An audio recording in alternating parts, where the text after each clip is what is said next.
பிரம்மோபதேசம் என்றும் சொல்லக்கூடியதான சம்ஸ்காரத்தினுடைய பெருமை.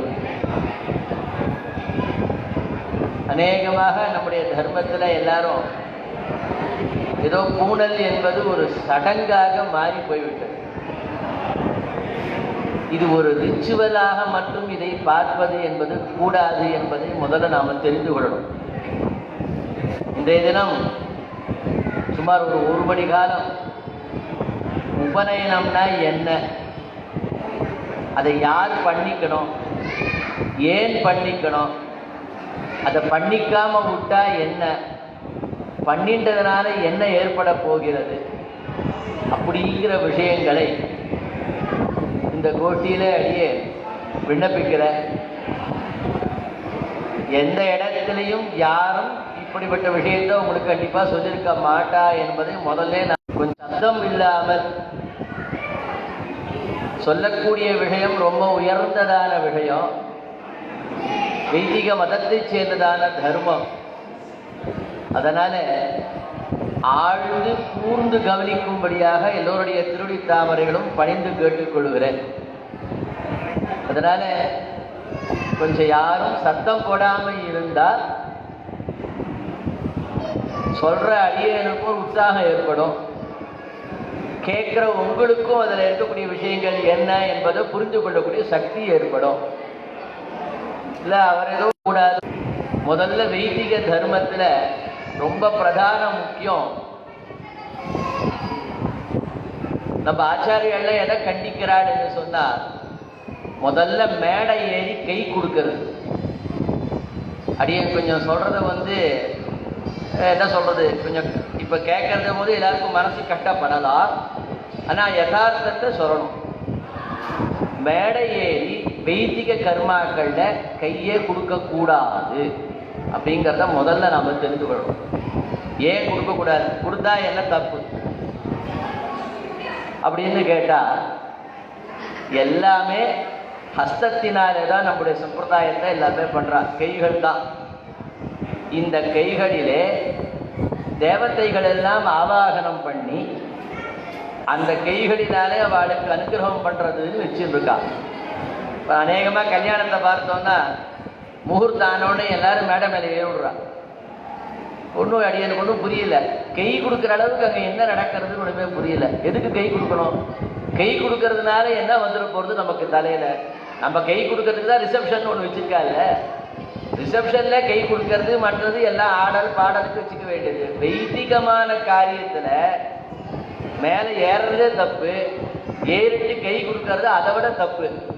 கொடுத்தா என்ன ஆகும் அப்படின்னு கேட்டால், யாருக்கு கை கொடுக்குறோமோ அவர்களுக்கு நல்ல பலன்கள் வருவதற்கு பதிலாக அசுபமான பலன்கள் வரும் என்று சாஸ்திரம் சொல்றது. நம்ம வாழ்ந்ததுக்கு வந்துட்டுமே தவிர அவள் நன்னா இல்லாமல் போகணும்னு நினைக்கிறதுக்கு யாருமே வரலை. அப்போ ஏன் கை கொடுக்க கூடாதுங்கிறதுக்கு காரணம் என்ன என்பதை நாமளே தெரிஞ்சுக்கணும். இந்த வருணத்தில் பிறந்துட்டு கல்யாணம் கார்த்திகெல்லாம் எவ்வளோ பண்ணுறோம், 10 லட்சம் ரூபாய் 20 லட்சம் ரூபாய் செலவு பண்ணி எல்லாரும் பண்ணுறான். ஒரு பூனல் உபநயனம்னா ஒரு 2 லட்சம் ரூபாய் செலவு பண்ணுறான்னு வச்சுக்கோங்க, எல்லாம் பண்ணுறோம். ஆனால் வைத்தியத்தை மட்டும் நம்ம என்ன பண்ணுறோம்னா ஒதுக்கி ஓரமாக வச்சுருவோம். சாப்பிட்றது நல்லா சாப்பிடணும்னு நினைக்கிறோம், துணியை நல்லா உடுத்திக்கணும்னு நினைக்கிறோம், எல்லாத்தையும் சௌகரியமாக அனுபவிக்கணும்னு நினைக்கிறோம். ஆனால் இது எல்லாத்துக்கும் மூல காரணமாக இருக்கக்கூடிய மந்திரங்கள், அந்த மந்திரங்களை எக்காரணம் கொண்டு பரிகாசம் பண்ணக்கூடாது அப்படிங்கிறத முதல்ல நாம் தெரிந்து கொள்ளணும். இப்போ இந்த உபநயன சம்ஸ்காரத்தை பற்றி விஷயங்கள் சொல்கிறேன். எல்லாருமே லோகத்தில் என்ன பண்ணுறா, கல்யாணம் ஆனோடனே எல்லாருக்கும் என்ன ஆசை ஏற்படுறதுன்னா, குழந்தை பிறந்தா பிள்ளை குழந்தை தான் பிறக்கணும் அப்படின்னு எல்லாரும் ஆசைப்படுறாங்க இல்லையா. லோகத்தில் எத்தனையோ ஐஸ்வர்யங்கள் இருந்தாலும் எல்லாரும் என்ன கேட்குறான்னா, தனக்கு ஒரு பிள்ளை வேணும் அப்படின்னு கேட்குறா. முதல்ல குழந்தை ஒன்று வேணும்னு நினைக்கிறது பெரிய விஷயமா போயிடுது. இப்போ அதற்கு மேலே புத்திரன் வேண்டும்னு கேட்குறா. ஏன் புத்திரன் வேணும்னு கேட்குறா அப்படின்னா, புத்திரன் என்கிற சொல்லுக்கு என்ன அர்த்தம் அப்படின்னு கேட்டா, புத்துன்னு ஒரு நரகம் இருக்கு, அந்த புத்து என்ற நரகத்துக்கு போகாமல் இந்த அப்பாவை காப்பாற்றுவதனால் அவனுக்கு புத்திரன் பேர். அப்ப யார் யாருக்கு புத்தன்ற நரகம் அப்படின்னு ஒரு கேள்வி கேட்கிறான். இதுக்கு நிறைய விஷயங்கள் விசாரங்கள்லாம் நம்முடைய ஆச்சாரியர்கள் காட்டுறாங்க. அப்படி பார்க்கும் பொழுது மனு தர்ம சாஸ்திரம் சொல்றது, இவர் என் பையன் அப்படின்னு ஒருத்தன் சொல்றான்னா அந்த பையனை 12 விதமாக பிரிக்கிறாள் நம்முடைய ஆச்சாரியர். மனு தர்மத்தோட பிரகாரம் புத்திரர்கள் 12 விதமாக காட்டப்படுறாள்.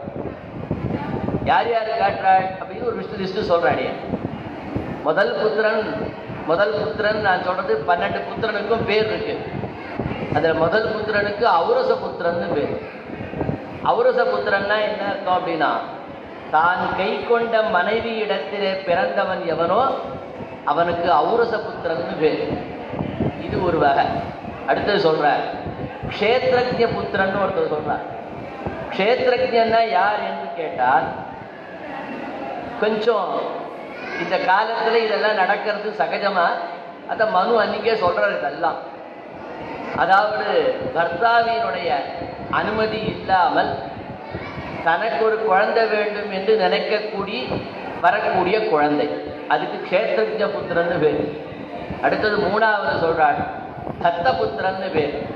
தத்தபுத்திரன்னா குழந்தை இல்லை, அதனால ஸ்வீகாரம் பண்ணிக்கிறது, அதுக்கு தத்தபுத்திரன் என்று 3வது புத்திரனுக்கு பேர்.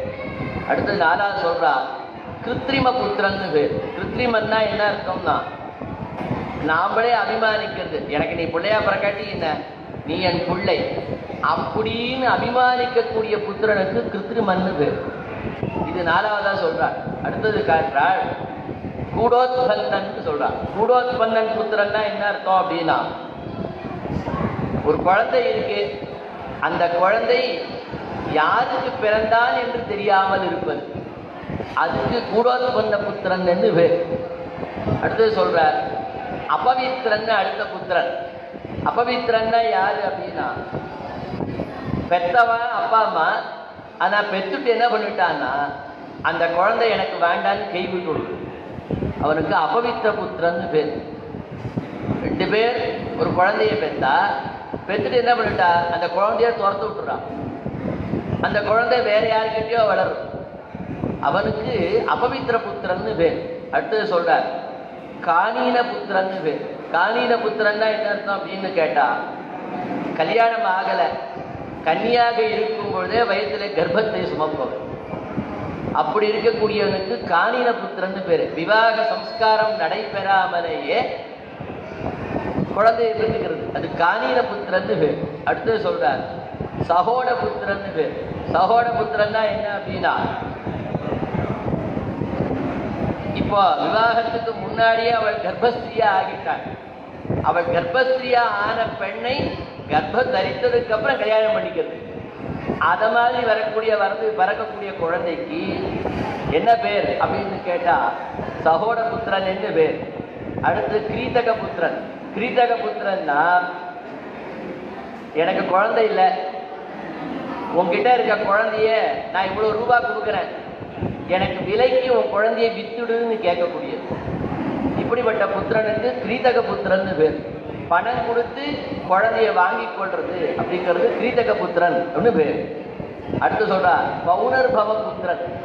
பௌனர்பவன்னா ஏற்கனவே கல்யாணமான ஒரு பெண், அவள் கல்யாணமானவனை விட்டுட்டு இப்ப இன்னொருத்தனோட கல்யாணம் பண்ணிக்கிட்டு அவள் மூலமாக பிறக்கக்கூடிய குழந்தை, இது பௌனவ புத்திரன் என்று அவனுக்கு அடுத்தது பேர். அடுத்து சொல்றா ஸ்வயம் தத்தன் ஒரு புத்திரன். ஸ்வயம் தத்தன்னா, நான் உனக்கு பிள்ளையா இருக்கேன்னு அவனே வந்து நிக்கிறது, என்ன பிள்ளையா ஏற்கப்படாதா அப்படின்னு ஒருத்தன் கேட்டு நம்ம இடத்துல சேரக்கூடிய புத்திரனுக்கு ஸ்வயம் தத்த புத்திரன் என்று பேர். அடுத்து சொல்ற புத்திரிகா புத்திரன். புத்திரிகா புத்திரன்னா, ஒருத்தருக்கு பிள்ளை குழந்தை இல்லை, அவருக்கு பெண் குழந்தை தான் பிறந்திருக்கு. அப்ப அவர் என்ன பண்ணுவார்னா, தன் பெண்ணிற்கு பிறந்த ஆண் குழந்தையை, அதாவது தன் பேரனை தன் பிள்ளையாக ஸ்வீகாரம் பண்ணிக்கிறது, இதுக்கு புத்திரிகா புத்திரன் என்று பேர். இப்படி புத்திரன் என்று சொல்லக்கூடியது அப்படின்னு சொல்லிட்டா ஒண்ணு இல்லை, மனு சொல்ற 12 விதமான புத்திரர்கள் காட்டப்படுவது என்று அழகான விஷயத்தை எடுத்து சொல்றார். அப்படி புத்திரர்கள் வந்து விட்டார்கள் என்று சொன்னால் நாம என்ன பண்ணிக்கணும்னு கேட்டா, பிறந்தது முதல் கடைசி காலம் வரையில் 40 சம்ஸ்காரங்களை நாம் பண்ணிக்கொள்ள வேண்டும் அப்படின்னு சொல்றோம். நம்ம இப்ப வாழ்க்கையில இதெல்லாம் பண்ணிட்டா சந்தோஷமா இருக்குன்னு நினைச்சுக்கிறோம். ஆனா நம்ம ரிஷிகள் என்ன சொல்றா, யார் அதிர்ஷ்டசாலி அப்படின்னு ஒரு கேள்வி கேட்கிறார். உண்மையிலே அதிர்ஷ்டசாலி யாருன்னா, முதல்ல மனுஷனா பிறக்கிறதே ஒரு பெரிய அதிர்ஷ்டம். ஏன் அப்படின்னு கேட்டா, எத்தனையோ யுக யுகாந்தரங்களிலே பண்ணின தபஸினுடைய பலன் மனுஷ தேகம் கிடைக்கிறது. துர்லபோ மானுஷ தேகா தேகினாம் க்ஷணபங்குரா தத்ராபி துர்லபம் மன்யே வைகுண்ட பிரிய தரிசனம்னு சுக்காச்சாரியர் பாகவதத்துல. உலகத்தை எதை வேணாலும் அடைஞ்சுடலாம், மனுஷ சரீரத்தை அடையவே முடியாதுங்கிறது. வேதம் நூல் பிராயம் நூறு மனிதர் தாம் புகுவரேனும் பாதியும் உறங்கி போகும். தொண்டடை முடியாழ்வார் சொல்றார். 100 வயசு நமக்கு பெருமாள் கொடுத்துருக்கார். மனுஷனுக்கு ஆயுசு 100. ஒரு பறவைகளுக்கும் விலங்குகளுக்கும் ஒரு ஆயுசு. உலகத்தில் வாழக்கூடிய ஜீவன்களே ஆமை கொண்டுதான் ஆயுசு ஜாஸ்தி. குறைஞ்சது ஒரு 250 வருஷம் வாழுங்கிறது விஷ்ணு புராணம் ஆமைகளுக்கு சொல்றது. மனுஷனுக்கு வேதம் சொன்னது 100 வயசு தான். சதமான பவதி சதாயு புருஷா என்று சொல்றா. இன்னும் ஒரு நூற்றாண்டிரும் அப்படின்னு 100 வயசு வாழ்ந்தோம்னா நமக்கு பரிபூர்ண வாழ்க்கை. 100 வயசு வாழலைன்னு சொன்னா பரிபூர்ணம் இல்லாத வாழ்க்கை.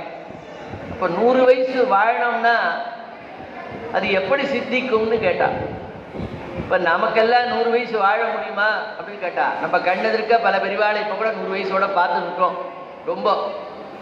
அப்போ உண்மையிலேயே மனுஷ தேகம் எடுத்து அதுல பரிபூர்ணமான வாழ்க்கையை பெற்றவர்கள் 100 வயசு ஆனவர்கள். வேதம் சொன்ன ரீதியில வாழ்க்கைக்கா வா அப்படின்றது தெரிய 100 வயசு வாழு. அந்த 100 வயசு வாழ்ந்தா தான் 40 சம்ஸ்காரங்களையும் அவன் பண்ணிக்கொள்ள முடியும். இப்போ நாமெல்லாம் நினைக்கிறோம், ஒரு கல்யாணம் ஆயிடுச்சுன்னா ஒரு கல்யாணத்தை இந்த மாதிரி கலரில் புடவை வாங்கிக்கணும், இப்படி பேண்ட்டு ஷர்ட்டு வாங்கிக்கணும், ரிசப்ஷனில் இப்படி இருக்கணும், இப்படி மேக்கப் பண்ணிக்கணும் அப்படின்லாம் ஆசைப்பட்டு நம்ம அந்த மாதிரி எல்லாரும் பண்ணிக்கணும்னு ஆசைப்படுறோம். ஆனால் ரிஷிகள் என்ன சொல்றா, மனுஷனா பிறந்தவனுக்கு அதிர்ஷ்டம் இருந்துதானால் அவன் 40 சம்ஸ்காரையும் பெற்றவனவனும் அவனுக்கு தான் மனுஷன்னு பேரு அப்படின்னு சொல்றாங்க. அது என்ன 40 சம்ஸ்காரங்கள் அப்படின்றத ஒரு சின்ன விஷயமா எடுத்து சொல்லிட்டு, அந்த 40 சம்ஸ்காரங்கள்ல இந்த பூணல் என்கிற உபநயன சம்ஸ்காரம் ஒரு சம்ஸ்காரம். அதை பற்றியும் எவ்வளவு முடியுமோ அடியார் இந்த கோட்டில் எவ்வளோ அவகாசம் இருக்கோ அவ்வளோ தூரம் சொல்றேன். முதல் சம்ஸ்காரம் கர்ப்பாதானம் என்பது. அதை ஒரு ஹவிஸ் யாகமாக சொல்றது. ஒரு ஆணின் உடலிலிருந்து பெண்ணின் உடலுக்கு கருவானது சேருவதை ஒரு தானமாக சொல்றது வேதங்களும் இதிகாச புராணங்களும். அதை ஒரு யாகமாக வர்ணிக்கிறார்கள் நம்முடைய ரிஷிகள் எல்லாம். அது முதல் சம்ஸ்காரம். அடுத்த 2வது சம்ஸ்காரம், அந்த பெண் கருதரித்த உடனே அவளுக்கு அடுத்த என்ன பண்ணுவா, பும்சுவன சீமந்தோன்னு பண்றோம். அதெல்லாம் என்ன பேருனே தெரியாம நம்ம எல்லாரும் பண்ணிட்டு இருக்கோம். ஏதோ சீமந்தம் நடக்கிறது, பும்சம் நடக்குது, போனோம் சாப்பிட்டோமா வந்தோமா, பும்சவனமா சீமந்தமா, இதை பத்தி யாருக்கு வேணும்? அப்படி இல்லை. பும்சுவனம்னா என்ன அர்த்தம் அப்படின்னு கேட்டா, பும்சுஹு அப்படின்னா குழந்தை, ஆண் குழந்தைன்னு பேரு. ஆண் குழந்தை பிறக்கணும்னு ஏன் கேட்கிறான்னா, அப்ப பெண்ணுனா மட்டமானா மட்டத்துக்கே இங்க இல்லை. ஆண் குழந்தை எதுக்கு பிறக்கணும்னு கேட்கிறான்னா அதுக்கு ரிஷிகள் பதில் சொல்றா. ஆண் குழந்தை பிறந்தான் என்று சொன்னால் பித்ருக்கள் பண்றதுக்கு அவனுக்கு அதிகாரம் இருக்கு. அப்போ தன்னை சேர்ந்த பித்ருக்கள் நல்ல இடத்துக்கு போகணும்னா அதற்கு கர்மாவுக்கு ஒரு பிள்ளை வேணும். சம்ஸ்காரம் அழகா ஒரு வசனமே சொல்லுவா. ஒருத்தருக்கு 2 பிள்ளை குழந்தை பிறந்துன்னு வச்சுக்கோங்க, முதல் பிள்ளை தான் வசதி. ஏன்டா சாஸ்திரம் சொல்றது, ஒன்று கர்மத்துக்கு பிறந்தது, மற்றொன்று காமத்துக்கு பிறந்ததுன்னு. ஆக கர்மத்துக்கு பிறந்த குழந்தை தான் எப்பொழுதுமே உயர்த்தியானதாக காட்டுவார்கள் நம்முடைய பெரியவர்கள்.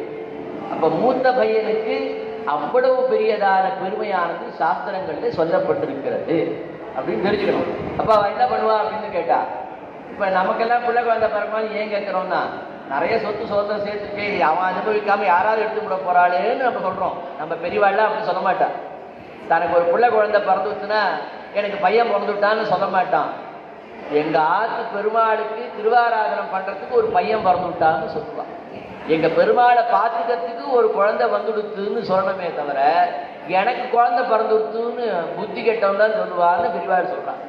ஞானம் இருக்கக்கூடியவன் எப்படி சொல்லுவான்னா, எங்க ஆத்து பெருமாளை எனக்கு அப்புறம் பார்த்துக்கிறதுக்கு ஒருத்தன் வந்துவிட்டான், கைங்கரியம் பண்றதுக்கு ஒருத்தன் வந்துவிட்டான் அப்படின்னு சொல்லணுமா. அதனால அவனுக்கு அதை பிரார்த்தனை பண்றது தான் பும்சவனம் என்று சொல்லக்கூடியது. அதற்கப்புறம் அதுல என்ன பண்ணுவா, மூக்கு பிழியறது, அச்சம் தெளிதல்னு பேரு. அச்சம் தெளிக்கிறது இல்லை, அச்சம் தெளிதல்னு பேர். அந்த பெண்ணுக்கு ஏற்பட்ட பயத்தை போக்குதல்னு பேர். அச்சம் தெளிக்கிறதுலாம் கிடையாது. அச்சம்னு ஒண்ணு கிடையவே கிடையாது. அச்சம்னா அந்த நாள்ல 10 வயசுக்கு பொண்ணு கல்யாணம் பண்ணுவா.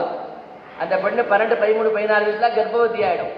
சின்ன குழந்தை, அதுக்கு பயம் ஏற்படும்னோடனே என்ன பண்ணுவா, அவளை சேர்ந்த பெண்ணெல்லாம் ஒன்று கூடி அந்த பொண்ணுக்கு தைரியம் சொல்லி எப்படி நடந்துக்கணும் என்னங்கிறத அவளுக்கு சொல்றது. அதுதான் அச்சம் தெளித்தல்னு பேர், அச்சம் தெளிவித்தல்னு பேர். அப்படி பும்சவன முகூர்த்தம்னு ஒண்ணு பண்றது. அதற்கு அடுத்தது சீமந்தம். சீமந்தம்னா என்ன அர்த்தம் ஒன்றும் தெரியாது. ஏதோ சீமந்தம் சீமந்தம் சீமந்தம் அப்படி சொல்லக்கூடாது. தெரிஞ்சுக்கணும், இதெல்லாம் தெரிஞ்சுக்கணும்ன்ற அக்கறையாக நமக்கு இருக்கணும். சீமந்தம்னா என்ன அர்த்தம் அப்படின்னு கேட்டா, சீமம்னா முள்ளம்பன்றின்னு அர்த்தம். அன்னைக்கு என்ன பண்ணுவா அப்படின்னு கேட்டா, அந்த பொண்ணுக்கு முள்ளம்பன்றியை போல முள்ளம்பன்றியனுடைய அதாவது அதனுடைய முள்ளு, அந்த முள்ளையும் அதற்கடுத்து சொல்றார் தர்பை புல். எத்தனையோ புல் இருந்தாலும் தர்பை புல்லுக்கு ரொம்ப பெருமை. அந்த ரெண்டையும் எடுத்து அந்த பெண்ணினுடைய தலையை பிரித்து வகுடு எடுத்தல்னு பேர். இதுதான் சீமந்தங்கிற சப்தத்துக்கு அர்த்தம். அன்னைக்கு தலையை பிரித்து கோடி வகுடு எடுத்து புஷ்பம் சூட்டி அந்த பெண்ணுக்கு அலங்காரம் பண்ணி மங்களம் ஏற்படுவதாக எல்லோரும் பிரார்த்தித்தல். அதுக்கு சீமந்தம் என்றதான பேர். அதற்கு அடுத்தது ஜாதகர்மா. இந்த குழந்தை பிறந்த உடனே அந்த குழந்தைக்கு பேர் சூட்டுறது. இந்த குழந்தை பொன் குழந்தைன்னா இந்த நாள்ல எவ்வளவோ பார்க்குறா. எப்படி பார்க்கணும், சஹஸ்ரநாமத்தை மீறி பல இடத்தை பேர் பார்க்குறா. எதை பேர் வைக்கணும்னு ஆழ்வார் சொன்னார், நாரணன் தம் அன்னை நரகம் புகாழ்னா. யார் ஒருத்தி தன் குழந்தைக்கு நாராயணன்னு பேர் வச்சாலோ அவ என்ன பாப்பிஷ்டையா இருந்தாலும் அவளுக்கு நரகம் இல்லைன்ற ஆழ்வார். அது இல்லாம வேற ஏதாவது பேர் வச்சு சம்பந்தம் இல்லாம பேர் வச்சா அதுல பாபம் சம்பவிக்கிறது. அதனால 1000 பேர் இருக்கு, 1000த்துல ஒரு பேர் கூடயா உனக்கு கிடைக்கலன்னு கேட்கிறாள். அப்ப நாராயணான்னு சொன்னா என்ன ஆகும்னா, அந்த பையனை கூப்புற முகமாக பகவான் வந்து அனுகிரகம் பண்றானாம். அப்படி அதுக்கு பேர் சுற்றா. இது எப்படா இருக்குன்னு கேட்டா ஒரு அழகா ஒரு விஷயம் சொல்றார். இப்படி நடக்குமானார். ஒருத்தவங்க கிராமத்தை என்ன பண்ணானா, ஆத்து வாசல்ல திண்ணை கட்டி வச்சிருக்கான். திண்ணை கட்டி வச்ச உடனே நல்ல ஒரு நாள் 12 மணி உச்சி வெயில். ஒருத்தன் அங்கேருந்து வரான். இவன் திண்ணை எது கட்டி வச்சானா, டெய்லி உட்காந்து அங்கே சீட்டாடுறது. ஒரு திவ்யதேசக்கெல்லாம் சேவிச்சுட்டு வரக்கூடிய யாரோ ஒரு பெரியவர் ஒருத்தர் வந்தார். ரொம்ப வெயில் அவருக்கு தாழலை. உடனே என்ன பண்ணுறதுன்னு பார்த்தார். அவன் வீட்டு திண்ணை காலியாக இருக்கு. ஓ, நமக்கு நிழலா இருக்கே, கொஞ்ச நாள் இங்கே உட்காந்து ஆஸ்வாசப்படுத்திப்போம் என்று அந்த வீட்டு திணையில் வந்து உட்காண்டார். பார்த்தாராம் பெருமாள். என்ன பண்ணார்னா, அந்த வீட்டுக்காரன் கட்டி வச்சது எதுக்குடா அப்படின்னா சீட்டாடுறதுக்கு. பெருமாள் சுகிருத்தம் எழுதினார், என் அடியாருக்கு இடம் கொடுத்தான் அப்படின்னு அவருக்கு எழுதி வச்சாராம். இதுக்கு யாத்திரிச்சித சுகிருத்தம்னு பேர். நம்மளை அறியாமல் வரக்கூடியதான புண்ணிய காரியங்கள். கோயிலுக்கு போக வேண்டாம். ஆதிகேச பெருமாள் இருக்கார்.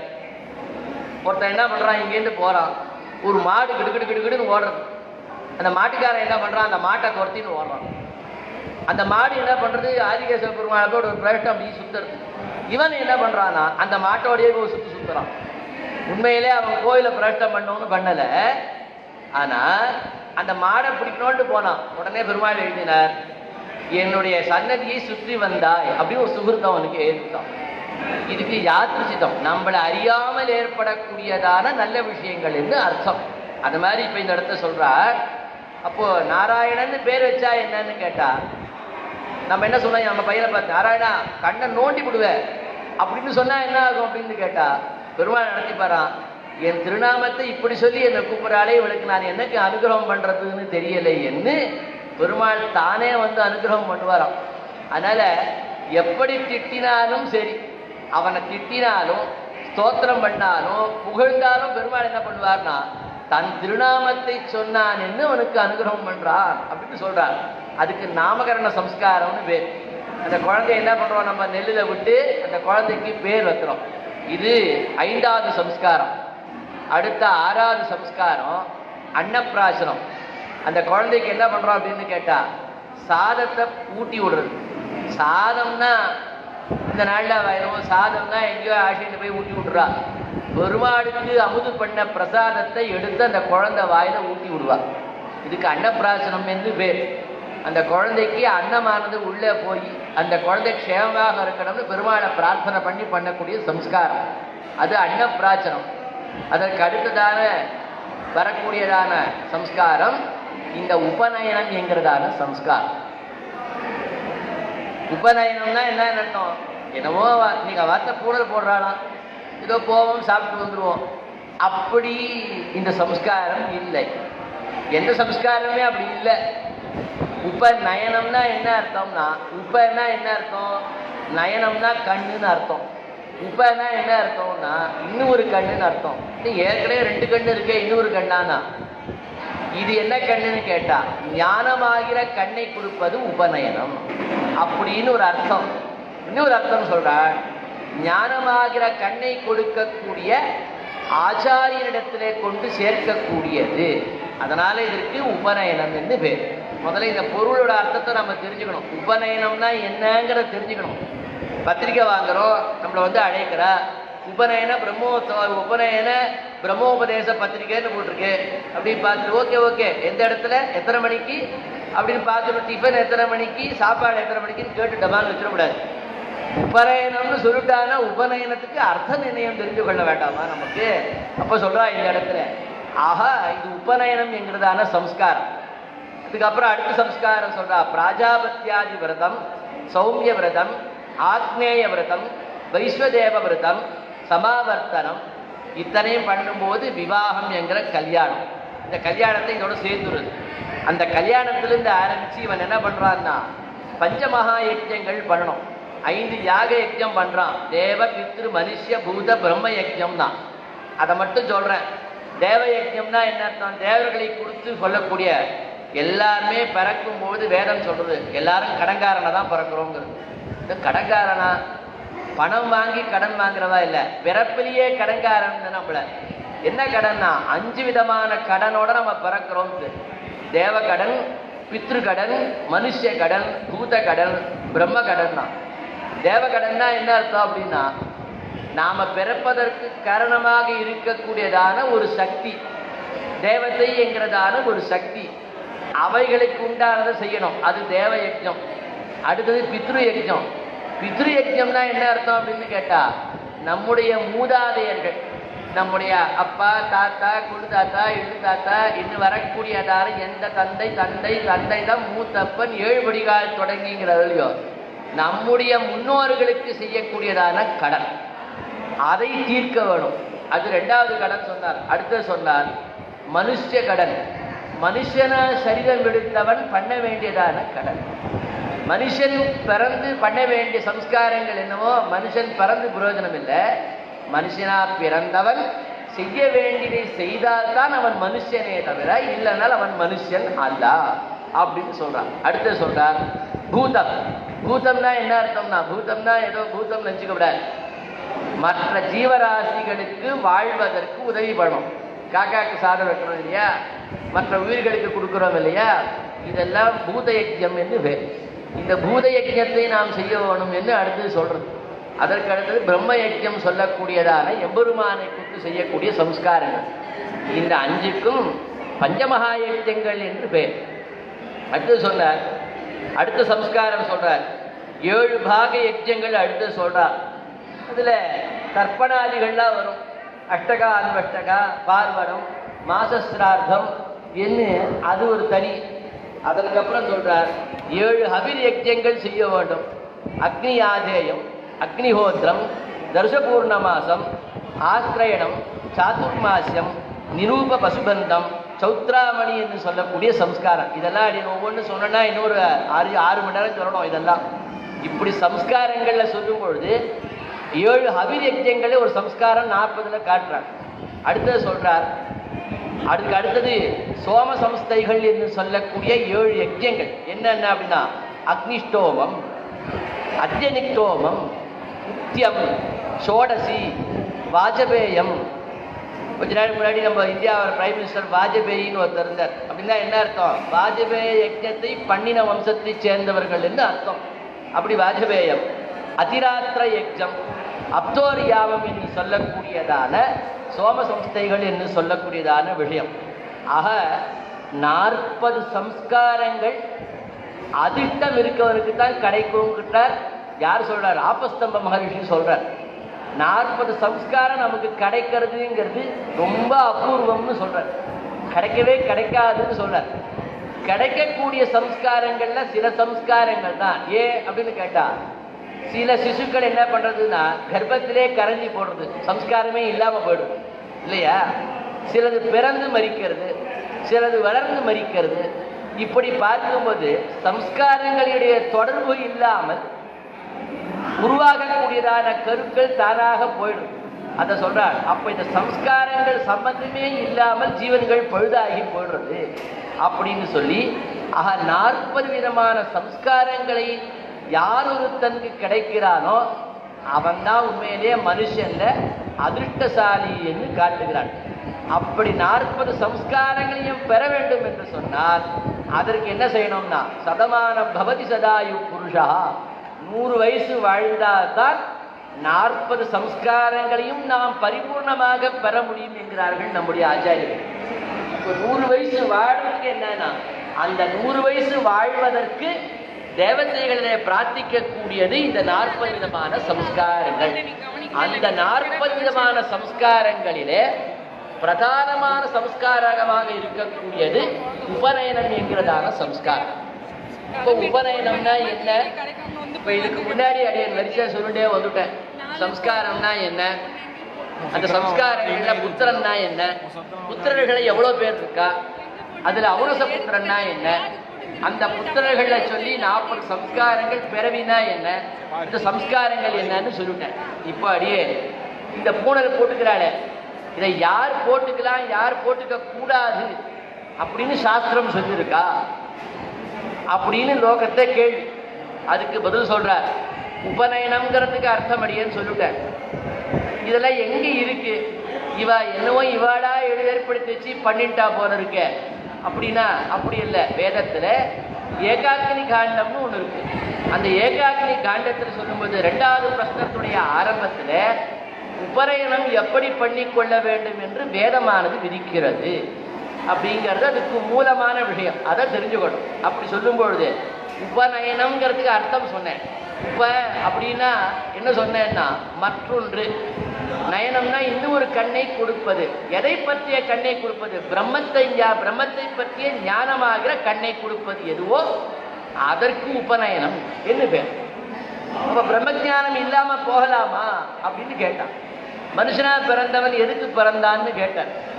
மனுஷனா பிறந்தவன் மனுஷ பிறவி எடுத்ததோடைய நோக்கம் என்னன்னு தெரிந்து கொள்ளணும். அதுக்குதான் வேதமோ இதிகாசமோ புராணங்களோ ஸ்ருதிகளோ பாடுபடுறது. இவ்வளோ சொன்னாதான் நம்ம அதில் தான் 2வது பண்ணுவோம்னு அவள்லாம் தெரியும்.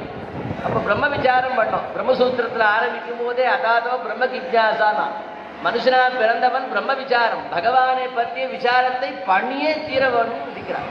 பிராமணன்னா என்ன அர்த்தம்? பிராமணன் சொல்லிட்டா என்ன அர்த்தம்னா பிரம்ம விசாரத்துக்கு என்று பிறந்தவன் அர்த்தம்.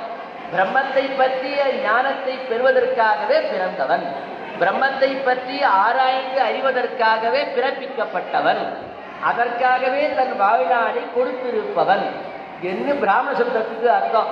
அப்போ பிரம்மத்தை பற்றிய விசாரத்தை விட்டுட்டு மற்றத்தை விசாரம் பண்ணினான்னு சொன்னால் அதை ஆச்சரியம்லாம் சொல்றா. குங்குமம் சுமந்த கழுதையோபாதிட்டா அப்படின்னா என்ன அர்த்தம் அப்படின்னு கேட்டா, பிராமண ஜென்மத்தில் பிறந்துட்டு பிரம்ம விசாரம் பண்ணலன்னு சொன்னா அவன் எப்படிப்பட்டவன்னு கேட்டா, காவிரி கரை இருக்கு, இந்த கரையிலிருந்து அந்த கரைக்கு ஒரு கழுதையை அழைச்சிட்டு வரா. அந்த கழுதையோட முதுகுல குங்குமப்பூ கட்டுக்கட்டா எடுத்து வச்சிருக்கா. அந்த கழுதை இறங்கி தண்ணியில இறங்கி போகும்போது அந்த கழுதைக்கு தன் முதுகு மேல இருக்கக்கூடிய கட்டுக்கட்டா இருக்கக்கூடிய குங்குமப்பூக்கு எவ்வளோ வைபவம்னு தெரியாது. அது என்ன பண்ணோம்னா எல்லாத்தையும் ஏற்றுற மாதிரி அதுக்கு குங்குமப்பூ வச்சாலும் ஒன்று தான், கூவிளம்பூ வச்சாலும் அதுக்கு ஒன்று தான். தான் முதுகுல என்ன இருக்குன்னு அதுக்கு தெரியாது. அது என்ன பண்ணுவோம், போயிட்டு தண்ணியில் போய் இறங்கும்போது என்ன பண்ணுவோம்னா, அவ்வளோ பெரிய குங்குமப்பூ கட்டையை கொண்டு போய் என்ன பண்ணுவோம், தண்ணியில் கொண்டு போட்டு அது பாட்டு காலால் வச்சுட்டு கூடும். அப்போது இந்த வருடத்தில் இந்த ஜென்மத்தில் பிறந்துட்டு பிரம்ம விசாரம் பண்ணாதவன் குங்குமம் சுமந்த பாதி கழுதையோ பாதின்ட்டான். அவன் கழுதைக்கு சமானம்னு சொல்லிட்டான். கழுதைக்கும் அவனுக்கும் வித்தியாசமே இல்லை. பிரம்ம விசாரத்தை பண்ணலைன்னா அவன் கழுதைக்கு சமானமானவன் என்று சொல்லிட்டா நம்ம ஆச்சாரி. அப்போ பிரம்ம விசாரம் பண்ணணும்னா என்ன செய்யணும் அப்படின்னு அடுத்த கேள்வி. அப்படி பிரம்ம விசாரம் பண்ண வேண்டும் என்று சொன்னால் அந்த பிரம்ம விசாரத்திற்கு சில சம்ஸ்காரங்கள் உண்டு.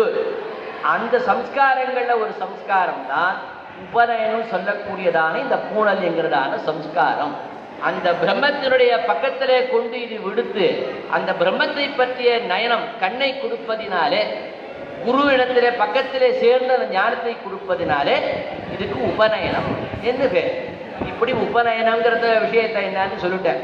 அடுத்த விஷயம் சொல்றா இந்த இடத்துல, பிராமணன் பிறந்த உடனே அவன் பிராமணனா இருக்கானான்னு கேட்கிறான். ஆச்சாரியர் எழுதினா, பிறப்பினாலே பிராமணன் வர முடியாது. நீ இப்படி சொல்லிட்டே, பிறந்ததினாலே ஒரு பிராமணத்துவம் ஒருத்தனுக்கு வரலன்னு. எதனால பிராமணத்துவம் வருதுன்னா, பிராமணனுக்கு இன்னொரு பேர் உண்டு, விஜன்னு அவனுக்கு பேர். விஜன்னா இருபிறப்பாளன்னு பேர் பிராமணனுக்கு. 2 பிறப்பை உடையவன்னு பேர். இது ஒரு பிறப்பு தானே, தாயோட வயிற்று வந்துட்டா பிறப்பு முடிஞ்சு போச்சுன்னா. அதுக்கு கேட்டா, பறவைகளுக்கு த்விஜகான்னு ஒரு சப்தம் பேர் உண்டு. பறவைகளுக்கு பேர் உண்டு. எப்படின்னா, அது முதல்ல முட்டையை போடும், அப்புறம் அது முதல் பிறப்பு. அந்த முட்டையிலிருந்து அடுத்து குஞ்சு பறிக்கும், அது 2வது பிறப்பு. அதுக்கு த்விஜம்னு பேர். பிராமணனும் பிறப்பு என்பது தாயின் வயிற்றிலிருந்தே வந்து கீழே விழுவது பிண்டத்துக்கு சமானம்டா. அவனுக்கு அதற்கப்புறம் பிரம்ம தியானத்திற்காக செய்யக்கூடிய உபநயன சம்ஸ்காரம் இருக்கிறதே, அவனுக்கு அதுதான் மறுபிறவின்னு சொன்னான். அவனுக்கு உண்மையான பிறவி என்பது உபநயனம் பூணல் சம்ஸ்காரத்தினால தான் ஏற்படுறது. அன்னிலிருந்து தான் அவனுக்கு பிராமணன் பேரே தவிர அதற்கு முன்னால் வரைக்கும் அவனுக்கு கழுதன்னு பேர். அப்போ பூணலே பண்ணிக்காம கல்யாணத்தன்னைக்கு காத்தால பூணல் போட்டுக்கிறாளே அவளா என்னன்னா, அன்னைக்கு காத்தால வரைக்கும் அவள் கழுததான் அப்படின்னு சொல்லிவிட்டு. அன்னைக்கு காத்தால வரைக்கும் கழுத மட்டும் இல்லை, அன்னைக்கு பூணல் போட்டுண்டா அது வேஸ்ட்டுன்ட்டார் ஆப்பஸ்தம்பர். நீ அதை பண்ணிக்கவே வேண்டாம்னு சொல்லிட்டான். அந்த ஊரை ஏமாத்துற விஷயத்த செய்ய வேண்டாம். எங்க சொல்றார் அப்படின்னு கேட்கிறார். அழகான பதில் சொல்றா இந்த இடத்துல. எப்படி செய்ய வேணும்னு கேட்கிறான். சரி, இப்போ உபநயனம் பண்ணிக்கணும்னு சொல்லிவிடுத்த, எப்ப பண்ணிக்கணும் எப்ப பண்ணிக்க கூடாதுன்னு கேட்டார்.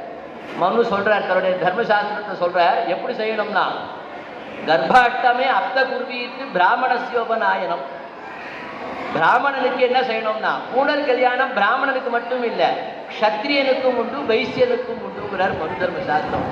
பிராமண க்ஷத்ரிய வைசியா. இன்னைக்கு இதரெல்லாம் என்ன பண்ணிக்கிறான்னா, அவாத்தில் ஒரு நல்லது கெட்டது நடக்கும்போது மட்டும் பூணல் போட்டுக்கிறான். அது முடிஞ்சவொடனே அவுத்து ஆணில மட்டும் குப்பத்தொட்டில் போட்டுறான். ஸோ அதுக்கு என்ன தெரியுது, அவளுக்கும் ஒரு சம்ஸ்காரம் இருக்கு, அதை அவள் ஃபாலோ பண்ணலைங்கிறது தெரியுது. ஆனாலும் என்ன பண்ணுறான்னா, ஏதோ ஒரு சந்தர்ப்பத்தில் என்ன பண்ணிக்கிறா, அதை எடுத்து மாட்டிக்கிறதும்.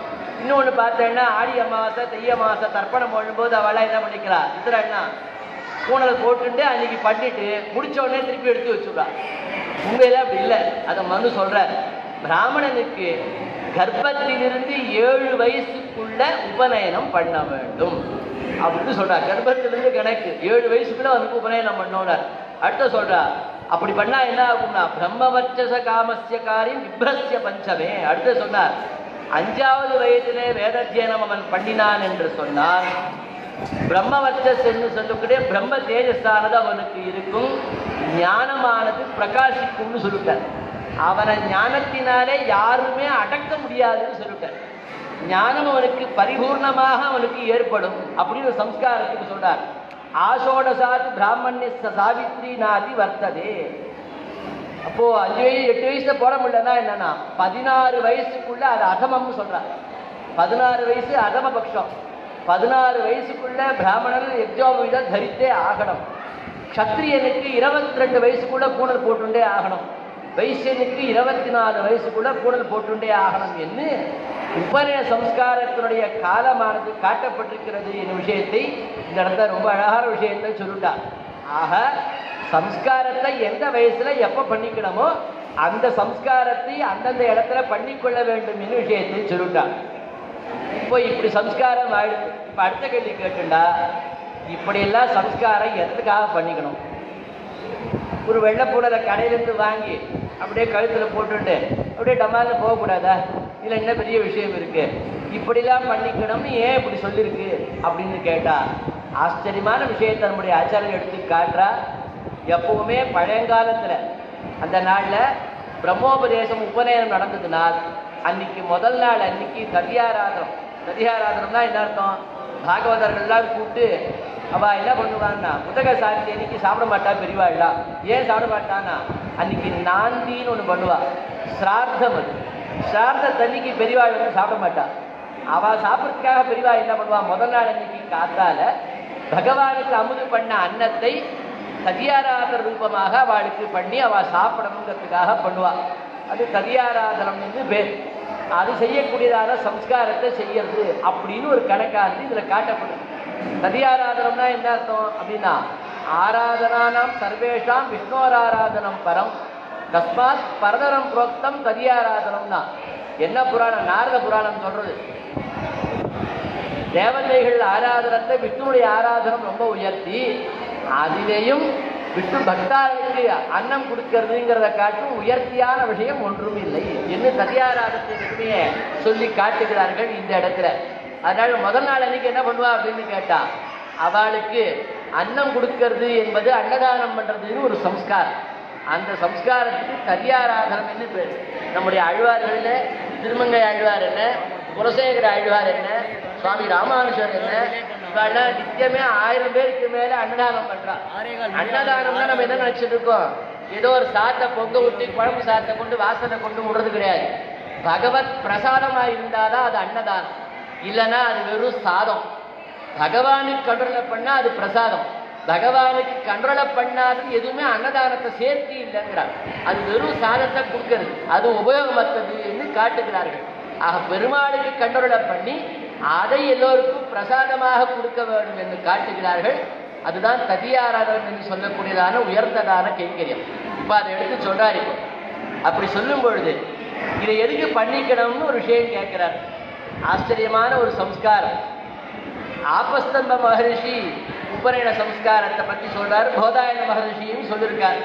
அநேகமாக எல்லாருமே 198% ஆபஸ்தம்பர் சொன்ன ரீதியில நம்ம ரிச்சுவல்ஸை பண்றோம். எல்லாருமே ஆபஸ்தம்பர் என்ன சொன்னாரோ அதை தான் நம்ம இன்னைக்கு பண்ணிட்டு இருக்கோம். இந்த ஆபஸ்தம்ப ரிஷி இப்படி இந்த ரிச்சுவல்ஸை பண்ணணும்னு ஏன் எழுதி வச்சாலும் ஒரு கேள்வி. அது ஏன் எழுதினார் அப்படிங்கிறதுக்கு நான் சொல்ல வந்தது தான். ஆதி நாளெல்லாம் உபநயன சம்ஸ்காரம் வந்து கொடுத்தனா, உபநயன சம்ஸ்காரத்தன்னைக்கு வாமன அவதார சரித்திரத்தை எல்லோரும் இருந்து கேட்க வேண்டும் என்று ஒரு விதி நியமிச்சிருக்காங்க. உபநயனத்துக்கு முதல் நாள் அன்னைக்கு எல்லோரும் வாமன அவதாரத்தினுடைய பெருமையை தெரிந்து கொள்ள வேண்டும் என்று சொல்றா நம்ம ஆச்சாரியர். அநேகமா அந்த நாள்ல கிராமங்கள்ல ஆத்துல பூனல் கல்யாணம் பண்ணும் பொழுது என்ன பண்ணுவான்னு கேட்டா, முதல் நாள் அன்னைக்கு ஒரு பௌராணிகளோ யாரோ ஒருத்தரை கூப்பிட்டு வாமனவதார சரித்திரத்தை சொல்ல சொல்லி எல்லாரும் கேட்பா. ஏன் வாமனவதார சரித்திரத்தை சொல்லணும் அப்படின்னு கேட்டா, எம்பெருமான் எடுத்த அவதாரங்களிலே வாமன அவதாரத்துல மட்டும்தான் பகவான் இந்த ஆபஸ்தம்ப மகரிஷி சொன்ன ரீதியிலேயே தனக்கு உபநயன சம்ஸ்காரத்தை பண்ணிட்டான் பெருமாள். சாஸ்திரத்தை குலைக்காமல் சாஸ்திர ரீதியிலேயே பூனல கல்யாணத்தை பண்ணிட்டான் பெருமாள். அதை பற்றி பாகவத மகாபுராணம் அற்புதமான ரீதியில சொல்றது. கொஞ்சம் சங்கிரகமா அதே அடியன்னு சொல்லிட்டு அதுக்கப்புறம் சில விஷயங்களை சொல்றார். அதுல சொல்றார், வாமன் எதுக்கு அவதாரம் பண்ணினான்னு தெரியும். இந்திரன் இழந்த ராஜ்யத்தை பெற வேண்டும் என்று கஷ்யபரும் அதிதியும் எம்பெருமான பிரார்த்தனை பண்ணி பகவான் அவளுக்கு வந்து அவதாரம் பண்ணி பிறக்கிறான். பிறந்த உடனே அவளுக்கு எப்படி இருந்ததுன்னா, தம் வடும் வாமனம் திருஷ்டுவா மோதமானாக மகர்ஷயா கர்மாணி காரயாமாசுகு புரஸ்கிருத்திய பிரஜாபதி. அழகான விஷயத்தை எடுத்து சொல்றார். அவன் எப்படி வந்தான்னு கேட்டா, பிரம்மச்சாரி ரூபத்துல பெருமான் வந்தான். பிரம்மச்சாரினா என்ன? இப்ப நான் என்ன பண்ணிதான் சொன்னேன், பிரம்மத்தை பற்றியதான ஆச்சாரத்தை அறிந்து கொள்வதற்காக வரக்கூடியவன் எவனோ அவன் பிரம்மத்தை ஆச்சாரி பிரம்மச்சாரி என்னவனுக்கு பேர். பிரம்ம ஞானத்தை அறிவதற்கு ஏற்பட்டவனுக்கு தான் பிரம்மச்சாரின்னு பேர். நம்ம பிரம்மச்சாரினா எல்லாரும் நினைக்க கல்யாணம் ஆகாதவன் ஒரு தப்பா நினைச்சிருக்கோம். அது ஒரு அர்த்தம் வேற. பிரம்மத்தை பற்றியதான ஆச்சாரத்தை அறிந்து கொள்வதற்கு ஏற்பட்டதான ஒரு காலம், அது பிரம்மச்சரிய ஆசிரம காலம் என்று பேர். இப்ப எம்பெருமான் அதிதிக்கும் கஷ்யபருக்கும் வாமனா பிறந்த உடனே அவனுக்கு என்ன வயசுடா அப்படின்னு கேட்டா 3 வயசுங்கிறது சுகாச்சாரியர் பாகவத்தை சொல்றார். 3 வயசுக்கு முடிச்ச உடனே என்ன பண்ணார்? வந்த உடனே எப்படி வாமன ரூபியாக எம்பெருமான் வந்தான். உடனே தேவர்கள்லாம் என்ன பண்ணா? கஷ்யபரை கூட்டு முன்னிறுத்தி என்ன பண்ணானா, அவருக்கு பண்ண வேண்டிய சம்ஸ்காரத்தை செய்யணுமேனா. என்ன சம்ஸ்காரத்தை பண்றதுன்னு முதல்ல கேட்டார். உடனே பிரம்மா சொல்றார், பகவானே இருந்தாலும் சம்ஸ்காரத்துக்குன்னு பிறந்திருக்கான், அதனால அவனுக்கு செய்ய வேண்டிய முதல் சம்ஸ்காரம் ஜாதகர்மா என்று சொல்லக்கூடிய பெயர் வழித்தல் சம்ஸ்காரத்தை அவனுக்கு செய்யணும். அதனால அவனுக்கு பேர் கூட்டு அழைக்கணும். அவனுக்கு என்ன பேரை கூட்டு அழைக்கிறதுன்னு தீர்மானம் பண்ணி அவனுக்கு காதுல போய் அவன் பேரை சொல்லும்போது 3 முறை என்று சொல்ல கஷ்யபர் பார்த்தார். இவனுக்கு தமிழ்ல ஒரு பேர் உண்டு, இடுகுறி பெயர்னு ஒன்று உண்டு, காரண பெயர்னு உண்டு. காரண பெயர்னா என்ன அர்த்தம் அப்படின்னு கேட்டா, இப்ப நமக்கெல்லாம் என்ன பேர் வச்சிருக்கா அப்படின்னு கேட்டா, ஏதோ ஒரு புக்கை பார்த்தோம். இப்ப எல்லாரும் புக்கெல்லாம் பார்க்கறா. புக்குன்னா என்னென்னவோ நிறைய சாஸ்திரங்களை இப்ப வேலை வச்சுட்டு பார்க்கறாளோ, அந்த நாள் எப்படி பண்ண மாட்டா, பிறந்த உடனே அவன் அங்க அமைப்பு எப்படி இருக்குன்னு பார்ப்பா. அந்த அங்க அமைப்புக்கு தகுந்ததான பேரை சொல்லுவான். இப்ப ஆண்டாளுக்கு கோதைன்னு ஒரு பேர். கோதைன்னா என்ன அர்த்தம்? அவ அப்பா ஏன் அவளுக்கு கோதைன்னு வச்சானா, கோதை என்ற சொல்லுக்கு என்ன அர்த்தம்னா அழகான தலைமுடியை உடையவள்னு அர்த்தம். அவள் பிறக்கும் பொழுதே தலைமுடியோட அழகா பிறந்தாளாம். அதனால அவளுக்கு என்ன பேர் வைக்கிறதுனா அவ அப்பா அவளுக்கு கோதைன்னு பேர் வச்சுட்டான். இது காரண பெயர்னு பேர். காரணத்தோட பிறந்தவாளுக்கு காரண பெயர். நமக்கெல்லாம் என்ன அப்படின்னு கேட்டா, இப்ப அடியேருக்கு சேஷாத்திரின்னு பேர். சேஷாத்திரின்னு யாருக்கு பேருனா திருவேங்கடமுடையானுக்கு பேர். திருப்பேர் இருக்க பரமேரக்க பெருவாளுக்கு சேஷாத்திரின்னு பேர். இப்போ அந்த சேஷாத்திரி இந்த சேஷாத்திரி ஒன்றாக முடியாது. அவர் வேற நான் வேற, ஆனா பேரை மட்டும் தெரிஞ்சுருக்கேன். இதுக்கு பேர் என்ன பேர்னா இடுகுறின்னு பேர். காரணம் அவன், இடுகுறி நான். அப்ப நமக்கெல்லாம் என்ன இருக்குன்னா, பிறப்பினாலே நமக்கு சாப்பா புத்திர குத்தல நாம செலக்ட் பண்ணி ஒரு பேரை வச்சுக்கிறோம். மகான்களுக்கு பிறவினாலே அவளுக்கு பேரானது ஏற்படும். அத மாதிரி எம்பெருமான் சின்ன உருவை எடுத்து வந்தானா. கஷ்யபர் பார்த்தாராம், இவனுக்கு என்ன பேர் வைக்கிறதுன்னு. சிறிய உருவோட இவன் இருப்பதனால இவனுக்கு வாமனன் என்று பெயரை சூட்டினாராம் கஷ்யப மகரிஷி. ஆனால் அவருக்கு வாமனம் என்று முதல் கர்மமான ஜாத கர்மாவை பண்ணி முடிச்சாராம். அடுத்தது கேட்டார், தஸ்ய உபநீயமானஸ்ய சாவித்ரீம் சவித்ரா பிரவீத்து ப்ரஹஸ்பதி பிரம்மசூத்திரம் மேகலாம் கஷ்யபோ ததாத்துனா. அடுத்தது சொன்னார், அடுத்து இவனுக்கு செய்ய வேண்டியது என்ன அப்படின்னு கேட்டா, இவனுக்கு காயத்ரி மந்திர உபதேசத்தெல்லாம் பண்ணணுமே. இந்த காயத்ரி மந்திர உபதேசத்தை யார் பண்றது? வந்திருக்கு அவதாரம் பண்ணிருக்கிறதோ பெருமாள். இவருக்கு யார் காயத்ரி மந்திர உபதேசத்தை பண்றதுன்னு பார்த்தார். இந்த காயத்ரிக்கு அதிதேவதையாக இருக்கக்கூடியவர் யாருன்னா சூரிய நாராயணன். ஜேயசதா சவித்ரு மண்டலவர்த்தி நாராயண சரசிஜாசன சன்னிவிட்டகா என்று சொல்லக்கூடியதான சூரிய நாராயணன் அவர் அங்கிருந்து வந்தாராம். இந்த பெருமாளுக்கு நானே காயத்ரி மந்திரத்தை உபதேசம் பண்றேன் என்று சூரிய நாராயணன் வந்திருந்த இந்த வாமனன் எம்பெருமானுக்கு காயத்ரி மந்திர உபதேசத்தை பண்ணினான். அதை சொல்றார். அதுக்கு அடுத்து சொல்றார், அடுத்து வந்தார். யார் வந்தார் அப்படின்னா தஸ்ய உபநீயமானஸ்ய, அடுத்தது இவனுக்கு பூணூல் என்று சொல்லக்கூடிய பூப்புரி நூல். அப்படின்னா என்ன அர்த்தம்? 3 புரிகளோடு கூடியதான 3 இழைகளோடு கூடியதான நூல்.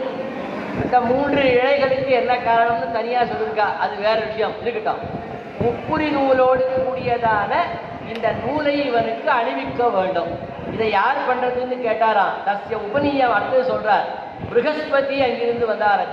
தேவர்களுக்காம ஆச்சாரியனான ப்ரஹஸ்பதி வந்தாராம்.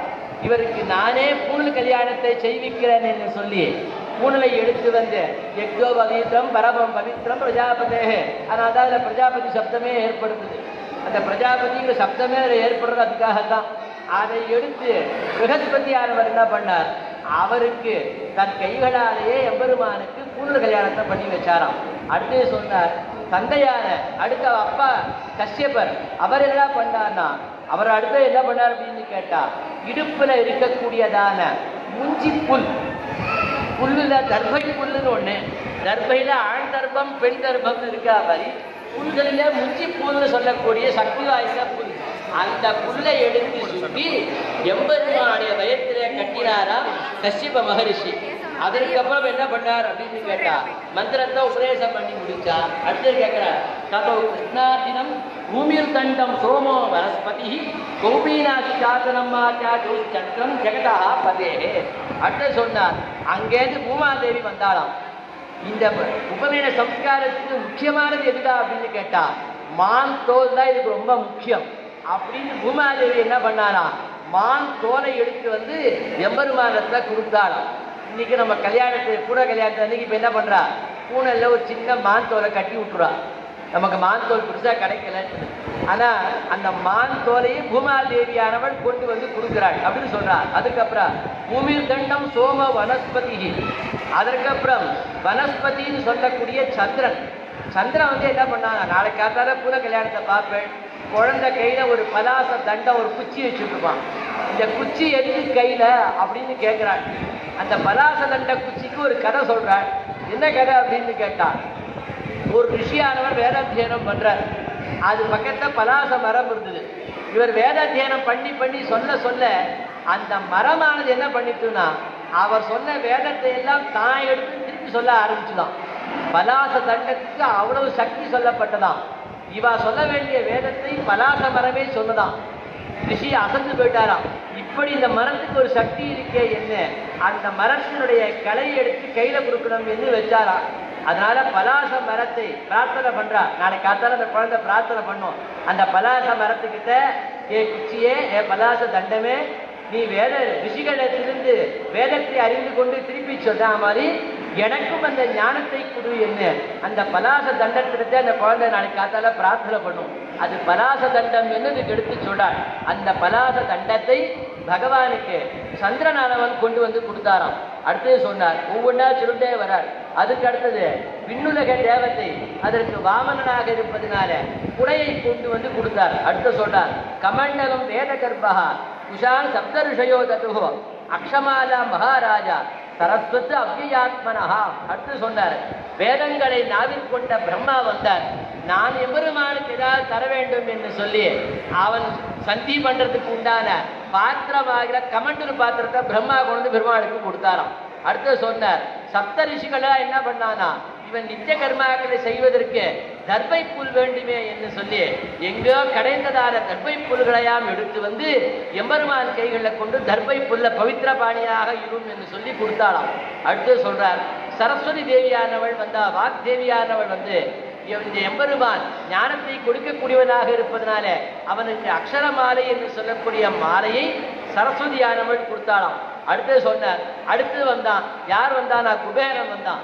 குபேரன் வந்து என்ன பண்ணான், தஸ்மாயி துபநீதாய அக்ஷராட்டு பாத்ரி காமதாத்து விக்ஷாம் பகவதி சாட்சாத் மாதா அம்பிகா சதீனா. அடுத்து சொன்னார், குபேரன் வந்து என்ன பண்ணானா, பிக்ஷா பாத்திரத்தை கொடுத்தான். இவன் பூனல் எடுத்துட்டா என்ன பண்ணோம் அப்படின்னு கேட்டா, பிக்ஷை எடுத்துட்டா சாப்பிடணும் அப்படிங்கிறது. இப்ப எம்பெருமானுக்கு பிக்ஷை யார் போடுறதுன்னு எங்க சண்டை வந்து, உலகத்தையே படைச்ச எம்பெருமானுக்கு நாம எப்படி கொடுக்கறது சந்தேகம் வந்துடுச்சு. யார் கொடுக்கறது, என்ன பண்றது? இதுக்கு ஒரு கதை சொன்னார் நம்ம ஆச்சாரியார். பெருமாடத்துல யாருக்கு பக்தி இருக்கு அப்படின்னு கேட்டா, நம்ம எல்லாருமே நினைச்சிருக்கோம், டெய்லி கோயிலுக்கு போனா பக்தி, பெருமாளை சுத்தி வந்தா பக்தி, பெருமாளுக்கு ஏதாவது பண்ணிட்டோம்னா பக்தி. அப்படி பக்தி சொல்லலை. 24 மணி நேரம் சுவாமி ராமானுஜர் சொல்றார், தைலதார அவிச்சின்ன ஸ்ருதி சந்தான பூர்ணம். ஒரு எண்ணெயை எடுத்து அப்படி மேலே விட்டா அந்த எண்ணெய் இடைவிடாமல் எப்படி கொட்டுமோ அது போல இடைவிடாமல் பகவானை பற்றி சிந்தனை பண்ணாதான் அதுக்கு பக்தின்னு பேர். ஏன்னா அதுக்கு பக்தியே இல்லை அப்படின்னு அதுக்கு பேர் சொல்லிட்டான். பக்திக்கு டெஃபினேஷன் சொல்றா இந்த இடத்துல. இப்போ பக்தி ஏற்படுறமே என்ன பண்றது அப்படின்னு கேட்டா, ஒரு சமயம் கோகுலத்தை என்ன எடுத்து நாரத மகர்ஷி வந்தார். நாரத மகர்ஷி என்ன நினைச்சுட்டார், நாம எல்லா லோகத்துக்கும் சஞ்சாரம் பண்றோம், சதா நாராயண நாமத்தை சொல்லிட்டு இருக்கோம். வரநாரத நாராயண ஸ்மரணானந்த தியாகராஜ சுவாமி சதா சர்வகாலம் நாராயண நாமத்தை சொல்லிட்டு இருக்கோம், நமக்கு ரொம்ப பக்தி இருக்குன்னு நினைச்சுட்டார். பெருமாள் பார்த்தார், இவருக்கு என்ன பக்திங்கிறத உலகத்துக்கு காட்டணும்னு நினைச்சார். பெருமாள் என்ன பண்ணார், தனக்கு ஒரு ஜுரத்தை வரவழைச்சுட்டார். 106 டிகிரி ஜுரம் வந்துருச்சு பெருமாளுக்கு. கொதிக்கிறது ஜுரம், கஷ்டம் இருக்கு, துவாரகையே அமக்கலப்படுறது. பெருமாளுக்கு உடம்பு சரியில்லை, ரொம்ப ஜுரத்தோடு ஒரே பனாத்துறார் அப்படின்னு பரவி. உடனே ருக்மிணி சத்யபாமா வந்தா, ஒவ்வொருத்தரும் வந்தா, எல்லாரும் வந்தா. அப்புறம் ரிஷிகள்லாம் வந்தா, முனிவர்கள்லாம் வந்தா, மருத்துவர்கள்லாம் வந்தா. யார் எதை கொடுத்தாலும் பெருமாளோட ஜுரம் சரியாகவே இல்லை. எல்லாரும் பார்த்தா ஏன் இப்படி சரியாகவே இல்லை. சரி பெருமாளத்திலே கேட்போம், இது ஏதோ சூது இருக்குன்னு கேட்டு பெருமாளத்தை கேட்டார். பெருமாள் சொன்னார், என்னுடைய உண்மையான என்னுடைய பக்தார்கள் என்னை சேர்ந்தவா அவ காலை அலம்பி அந்த அழுக்கு தண்ணியே எனக்கு கால் அலம்பின தீர்த்தத்தை எனக்கு கொடுத்தா என் ஜுரம் சரியா போயிடும்னு பெருமாள் சொன்னார். உடனே இப்போ பார்த்தா பெருமாளுக்கு நம்ம காலை அலம்பி தீர்த்தத்தை எப்படி கொடுக்கறதுன்னு எல்லாரும் விலகிட்டான். ஒருத்தரும் பண்ண மாட்டான், எல்லாரும் விலகி போயிட்டான். ஒருத்தர் கூட பண்ணவே இல்லை. பாமாருக்குனி விலகி போயிட்டா, ரிஷிகள் முனிவர்கள் விலகி போயிட்டா, நாரத மகர்ஷி விலகி போயிட்டார், எல்லாரும் விலகி போயிட்டா. அப்போ யாதவ குலத்தை எதுகுலத்தை பிறந்தவரான ஆட்சியர்கள் என்ன பண்ணா, ஒன்றும் தெரியாத படிக்காத மாடு வைத்திருந்த ஆட்சியர்கள் என்ன பண்ணா, ஐயோ கிருஷ்ணனுக்கு ஒரு கட்டமா, இதோ நாங்கள் இப்பயே பண்றோம் அப்படின்னு சொல்லி எல்லாரும் தன் காலை அலம்பி ஒரு கமண்டல தீர்த்தத்தை சேர்த்து இந்தாங்க இதை கொண்டு கிருஷ்ணனுக்கு கொண்டு கொடுத்தோம் அப்படின்னு சொல்லி கொண்டு கொடுத்தார். பெருமாள் வந்தார், அந்த தீர்த்தத்தை வாங்கிட்டார், சாப்பிட்டார், ஜுரம் முழுக்க பூர்த்தி ஆயிடுச்சு. இப்போ கேட்டார், நாரத மகர்ஷியை கூட்ட, ரிஷிகளை கூட்ட, பாமாருக்குரிய எல்லாரையும் கூட்டா, நீங்களா என்ன பண்ண அப்படின்னு கேட்டா, எனக்கு ஒரு கட்டம் வந்தபோது என் கட்டத்தை துளையுங்கோன்னு சொன்னேன். நீங்களா என்ன பண்ணிட்டேன், உமக்கு என் காலை அலம்பி கொடுத்தா எங்களுக்கு பாவம் வந்து சேரும்னு பயந்தேன். ஆனால் அந்த கோபஸ்திரிகள் நாங்கள் பாவம் வந்து அழிந்து போனாலும் பரவாயில்ல, பகவான் நன்னா இருந்தா போதும் என்று நினைச்சாலே அது உண்மையான பக்தியை அன்னி நாரதனுக்கோ ரிஷிகளுக்கோ முனிவர்களுக்கோ மற்றவாளுக்கு உண்மையான பக்தி இல்லைங்கிறத தெரிஞ்சுக்கோங்கோ என்று பகவான் சொன்னாராம். இப்போ அதை மாதிரி இப்ப இந்த இடத்த காட்டுறாள். பெருமாளுக்கு பிக்ஷை யாரு போடுறதுன்னு கேட்டார். சுக்கபிரபாச்சாரியா சொல்றார், மாதாத்து அம்பிகா சதீனா, பரமேஸ்வருடைய பத்னியான பார்வதி தேவியானவள் வந்தாளாம். எம்பெருமானுக்கு நான் பிக்ஷை கொடுக்கிறேன் என்று பார்வதியானவள் பெருமாளுக்கு என்ன பண்ணானா, இவன் பவதி பிக்ஷான் தேகின்னு கேட்ட பொழுது பார்வதியானவள் எம்பெருமானுக்கு பிக்ஷபாத்திரத்தை அரிசியை போட்டாளாம். ச பிரம்மவர்ச்சசேனையும் சபாம் சம்பவித்தோ வடுகோ பிரம்மர்ஷி கண்ண சஞ்சுட்டா மத்தியரோச்சத மாரிஷா அட்டு சொன்னார். இப்படி எல்லாரும் எம்பெருமானை கொண்டாடி இருக்கும் பொழுது அவன் பிரம்மச்சரிய தேஜஸோடு உபநயன சம்ஸ்காரம் பண்ணி கொண்டு பகவான் பிரம்ம தேஜஸாலே அற்புதமான பிரகாசித்தான். அடுத்து சொல்றார், அப்புறம் பெருமாள் என்ன பண்ணார்னா சொல்றார், சமித்தா மாஹிதம் பக்தினிம் கிருத்வா பரிசமூகனம் பரிஸ்திரிய சமபரியஸ்த சமித்து பிரஜோஹோது துஜா. அடுத்து சொன்னார், பின் பகவான் என்ன பண்ணானா 4 வேத குண்டத்தை கட்டினாராம். அதுல புண்ணியாக வச்சிர மந்திரம் சொல்லி தெளிச்சு தர்மை புல்லை 4 பக்கமும் பறிப்பி சமித்தை எடுத்துக்கொண்டு ஹோமம் செய்து சமிதாதானத்தை பண்ணி அக்னி பூஜையான சமிதாதானத்தை பகவான் பண்ணினான் அப்படின்னு அடுத்து சொல்றார். சொல்லி முடிச்ச அப்புறம் சொல்றார், மௌஞ்சயோ மேகலையாதீதம் உபவீதாஜாதி நோத்தரம் ஜட்டிலம் வாமனம் விப்ரம் மாய மாணவகம் ஹரி. அடுத்தது அறையில முந்தி புல்லை சுற்றி மான்தோலை எடுத்துக்கொண்டு பூணலை தரித்து தலையிலே சடை விடுற பிரம்மச்சாரி வேடம் பூந்து ஹரியாகிற வாமனமூர்த்தி இப்ப மகாபலி இருக்கக்கூடிய இடத்துக்கு இந்த உபநயன சம்ஸ்காரத்தை பண்ணி கொண்டு அங்கிருந்து எம்பெருமான் கிளம்பினான் என்று அற்புதமான வாமன எம்பெருமானுக்கு நடந்ததான உபநயன சம்ஸ்காரத்தை எந்த புராணத்திலையும் கிடையாது, பாகவத மகாபுராணத்தில் மட்டும்தான். எந்த தேவதைகள் எம்பெருமான் ஒருத்தர் இந்த உபநயன சம்ஸ்காரத்தை சாஸ்திர ரீதியில பண்ணி கொண்டதை சுக்காச்சாரியர் பாகவத மகாபுராணத்துல அற்புதமாக வர்ணிக்கிறார்.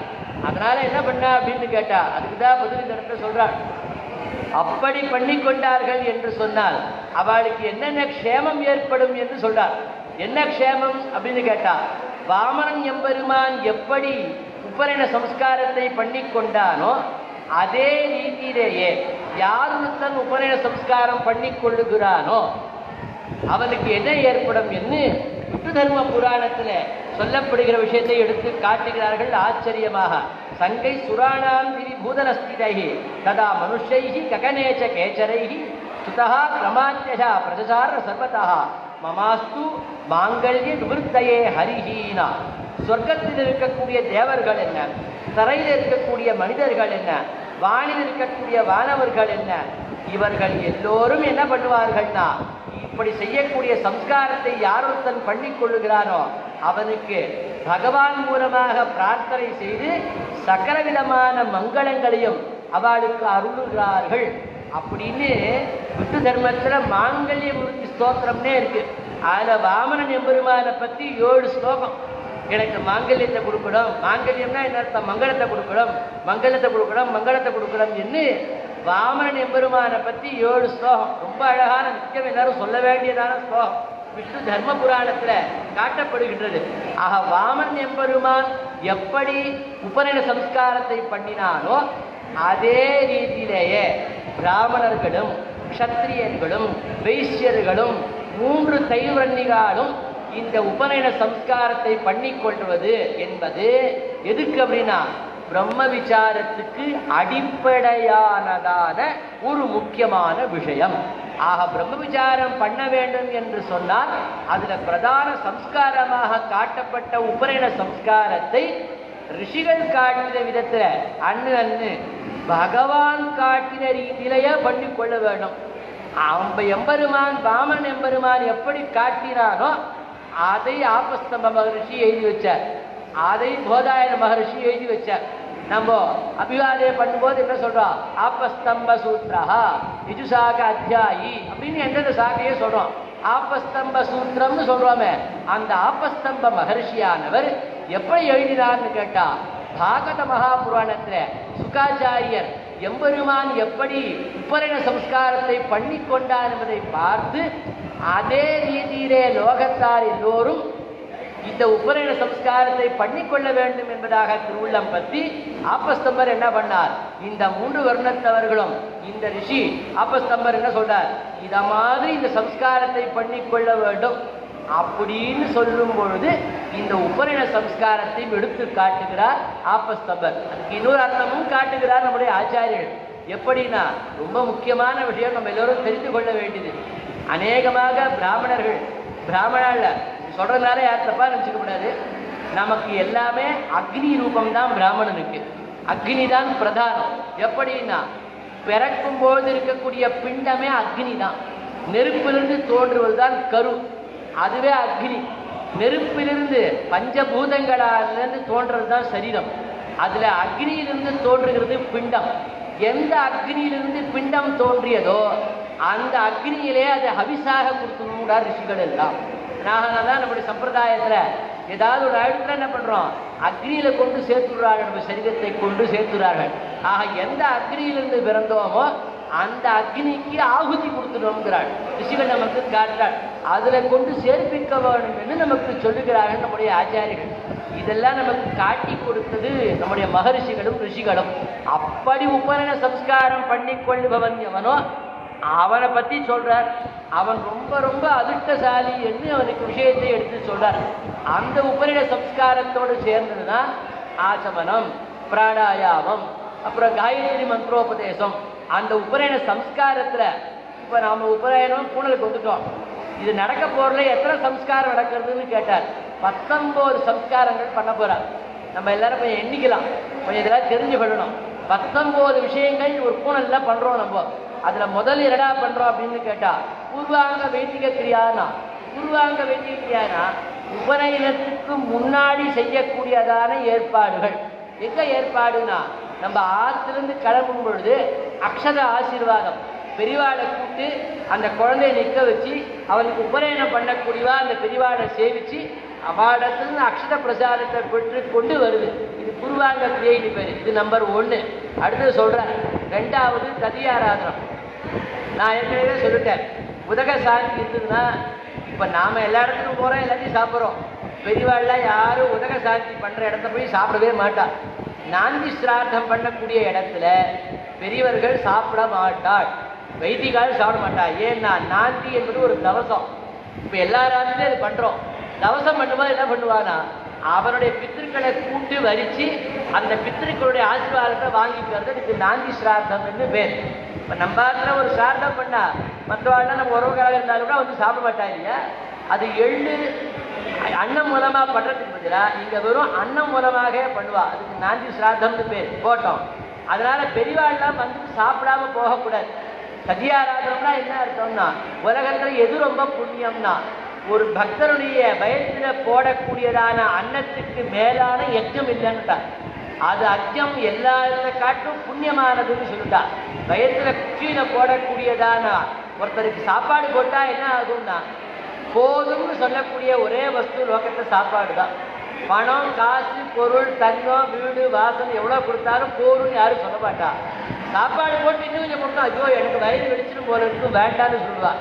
ஆக அப்படிப்பட்ட குச்சியில அன்னத்தை சேர்க்கிறவங்க எம்பெருமான் சொல்றான். கீதா சாஸ்திரத்தை சொல்றான். என்ன சொல்றான் அப்படின்னு கேட்டானா ஜடார தீங்கிறா. உள்ளுக்குள்ள வயிற்றுல ஒரு நெருப்பு இருக்கு. அந்த நெருப்பு என்ன பண்றதுன்னா பசியை உண்டு பண்றது. நம்மாழ்வார் அதுக்கு பேர் வச்சார். ரொம்ப அழகான பேர். வயிறு பசிக்கிறதுன்னு சொல்றோம் இல்லையா. நம்மாழ்வார் சொன்னார் அதுக்கு என்ன பேருடா அப்படின்னு கேட்டார். தூரா குழின்னு அதுக்கு பேர் வச்சார். தூரா குழினா என்ன அர்த்தம்னா தூரா குழி தூர்த்து எனைநாள் அகன்று இருப்பதுனா காத்தால சாப்பிட்டோம் 8-9 மணிக்கு சாப்பிட்டோம் 11 மணிக்கு பசிக்கிறது.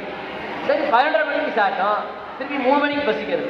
சரி 3 மணிக்கு சாப்பிட்டோம் 5 மணிக்கு பசிக்கிறது. 5 மணிக்கு சாப்பிட்டோம் 8 மணிக்கு பசிக்கிறது. திருப்பி சாப்பிட்டோம் 10 மணிக்கு பசிக்கிறது. அதுக்கு மேலே பசிக்கும் தூங்கிடுறோம். பசி தெரியல. கேட்டார் ஆழ்வார் பேர் வச்ச இந்த வயத்துல பசின்னு ஒன்று இருக்கிறதுனால எப்பெருமானு உன்னை என்னால் சிந்தனையே பண்ண முடியல. அதான் பசி வந்துட்டா 10 பறந்தும்னா 10ங்கிறது வேற விஷயம். அது இப்போ சொல்ல முடியாது. சொல்கிறேன் 10 விஷயங்கள் போயிடும். பசி வந்துடுச்சுன்னா பிரம்மத்தை பற்றிய 10 விசாரம் அடியோடு நசுங்கி போயிடும்டா. அப்போ என்ன பண்ணிட்டு அப்படின்னு கேட்டா பூரா குழி இன்னைக்கு போட்டால் ஒரு பூமியில் ஒரு குழி இருக்கு. அந்த குழி அடைக்கணும்னா மண்ணை போட்டால் மூடிட்டா குழி அடைஞ்சிருது. பசிக்கிறது சாப்பாடு போட்டால் குழி அடையிறதானா அடையலை. திருப்பி ஜீரணமாயிடுது. இன்னும் கொஞ்சம் போட்டால் திருப்பி இதாகிடுது. திருப்பி பசிக்கிறது. ஆக கூறாமல் இருக்கக்கூடிய குழியானது நம்ம வயசுல இருக்குனர். அதனால நம்மளுக்கு பேர் வச்சார் தூராம் குழி. எப்பவுமே தூராத குழின்னு உலகத்தை ஒன்று உண்டுனா அது நம்முடைய வயது தான் அப்படின்றார். அது என்னைக்குமே பசியே வேண்டான்னு இந்த வஸ்து வேண்டான்னு சொல்லவே சொல்லாது. அப்படி இருக்குன்னா எம்பெருமான் அதுதான் கீதையில சொல்றான். நான் எப்படி இருக்கேன் அப்படின்னா வயத்துல பசியா இருக்கேன்னா கீதா சாஸ்திரத்தை எம்பெருமான் சொல்றான். அப்ப என்ன பண்ணோம்னு கேட்டா உபநயனத்துக்கு முதல் நாள் அன்னைக்கு இப்படிப்பட்ட ஞானிகளோட ஆசீர்வாதம் போகணும்னா அவளுக்கு என்ன பண்ணோம்னா அன்னதானத்தை சதியாராதனத்தை அவளுக்கு பண்ணணும் அப்படிங்கிறது 2. அடுத்தது 3வது நான்கு ஸ்ராத்தம். நான் இப்போ சொன்னேன் இல்லையா அவருடைய பித்திருக்களை கூட்டி வரிச்சு இப்படிப்பட்ட இவனுக்கு இந்த கோத்திரத்தை அவதாரம் பண்ணின இந்த நட்சத்திரத்திலே பிறந்த இவனுக்கு உன்னுடைய அனுகிரகத்தை கொடுக்க வேண்டும் என்று சொல்வது நான்கு ஸ்ராத்தம். அடுத்தது 4வது முப்புரி நூல். 3 குறிகளோடு கூடியதான பூனல் என்கிறது. இதுக்கெல்லாம் தனித்தனி மந்திரம் இருக்கு. இந்த மந்திரத்துல அர்த்தம் இருக்கு. அதெல்லாம் சொன்னால் அது நிறைய இடத்துக்கு போயிடும். ஒரு சின்ன ஒரு இன்ட்ரோடியூஷன் தான் இதை சொல்றது. அப்புறம் முப்புரி நூல் அணிக்கணும். அதுக்கப்புறம் 5வது குமார போஜனம். அந்த குழந்தைய உட்கார வச்சு பக்கத்தில் ஒரு குழந்தைய உட்கார வச்சு சாப்பாடு போடுவா. அது என்ன அப்படின்னு கேட்டால் அந்த நாள் என்ன பண்ணுவா 5 வயசு 7 வயசுக்கு அந்த பையனுக்கு உபநயன சம்ஸ்காரம் பண்ணிட்ட உடனே இப்போ நாம் ஸ்கூலுக்கு அனுப்புகிற மாதிரிலாம் கிடையாது. ஆச்சாரியோட அவள் ஆற்றுக்கு அனுப்பி விட்டுருவா. அவள் ஆற்றுக்கு அவன் போயிட்டோம். அங்கே போய் 14 வருஷம் ஆச்சாரியிட தான் இருக்கணும். 14 வருஷம் பூர்த்தியாக வேத அத்தியனம் வேதாங்கங்கள் சாஸ்திரங்கள் எல்லாம் படிக்கணும். பண்ணி முடிச்சுட்டு ஆச்சாரியன் 14 வயசு முடிஞ்சோடனே நீ கல்யாணம் பண்ணிக்கலாம்னு சொல்லுவார். அப்புறம் அங்கேருந்து கிளம்பி இவன் ஆற்றுக்கு வரணும். இவன் போகும்போது என்ன ஆகும்னா பெருமை போனால் அழுவான். உடனே அவன் என்ன பண்ணுவானா அவனுடைய ஃப்ரெண்ட்ஸையும் கூடயே சேர்த்து இவன் பால்யத்தை இவனுக்கு விளையாடின குழந்தைய என்ன பண்ணுவா கூடவே அனுப்பி வைக்கணும். அதனால என்ன பண்ணுவானா அவன் ஃப்ரெண்டை கூட்டு பக்கத்தை உட்கார வச்சு இவன் சாப்பிட்றதுல அவனும் சாப்பிட்டு 2 பேரையும் ஒன்றா சேர்த்து குமார போஜனம். அப்படி குமார போஜனம் பண்ணி அனுப்பி வைக்கிறது. அடுத்தது சௌடம். அதற்கப்புறம் அவனுக்கு என்ன பண்ணுவா அப்படின்னு கேட்டா இந்த குழந்தை கீழே விழுந்து இந்த குழந்தைக்கு ஏதாவது ஆயிடுச்சா என்ன பண்ணுறதுங்கிறதுக்கா என்ன பண்ணுவானா இவ்வளவு பெரிய உடம்புல முக்கியமானது எதா அப்படின்னு கேட்டா இந்த இடம் தான் முக்கியமான இடம். இந்த இடத்துல ஒருத்தருக்கு அடிபட்டோ கீழே விழுந்தான்னா அவன் பழக்கவே மாட்டான்.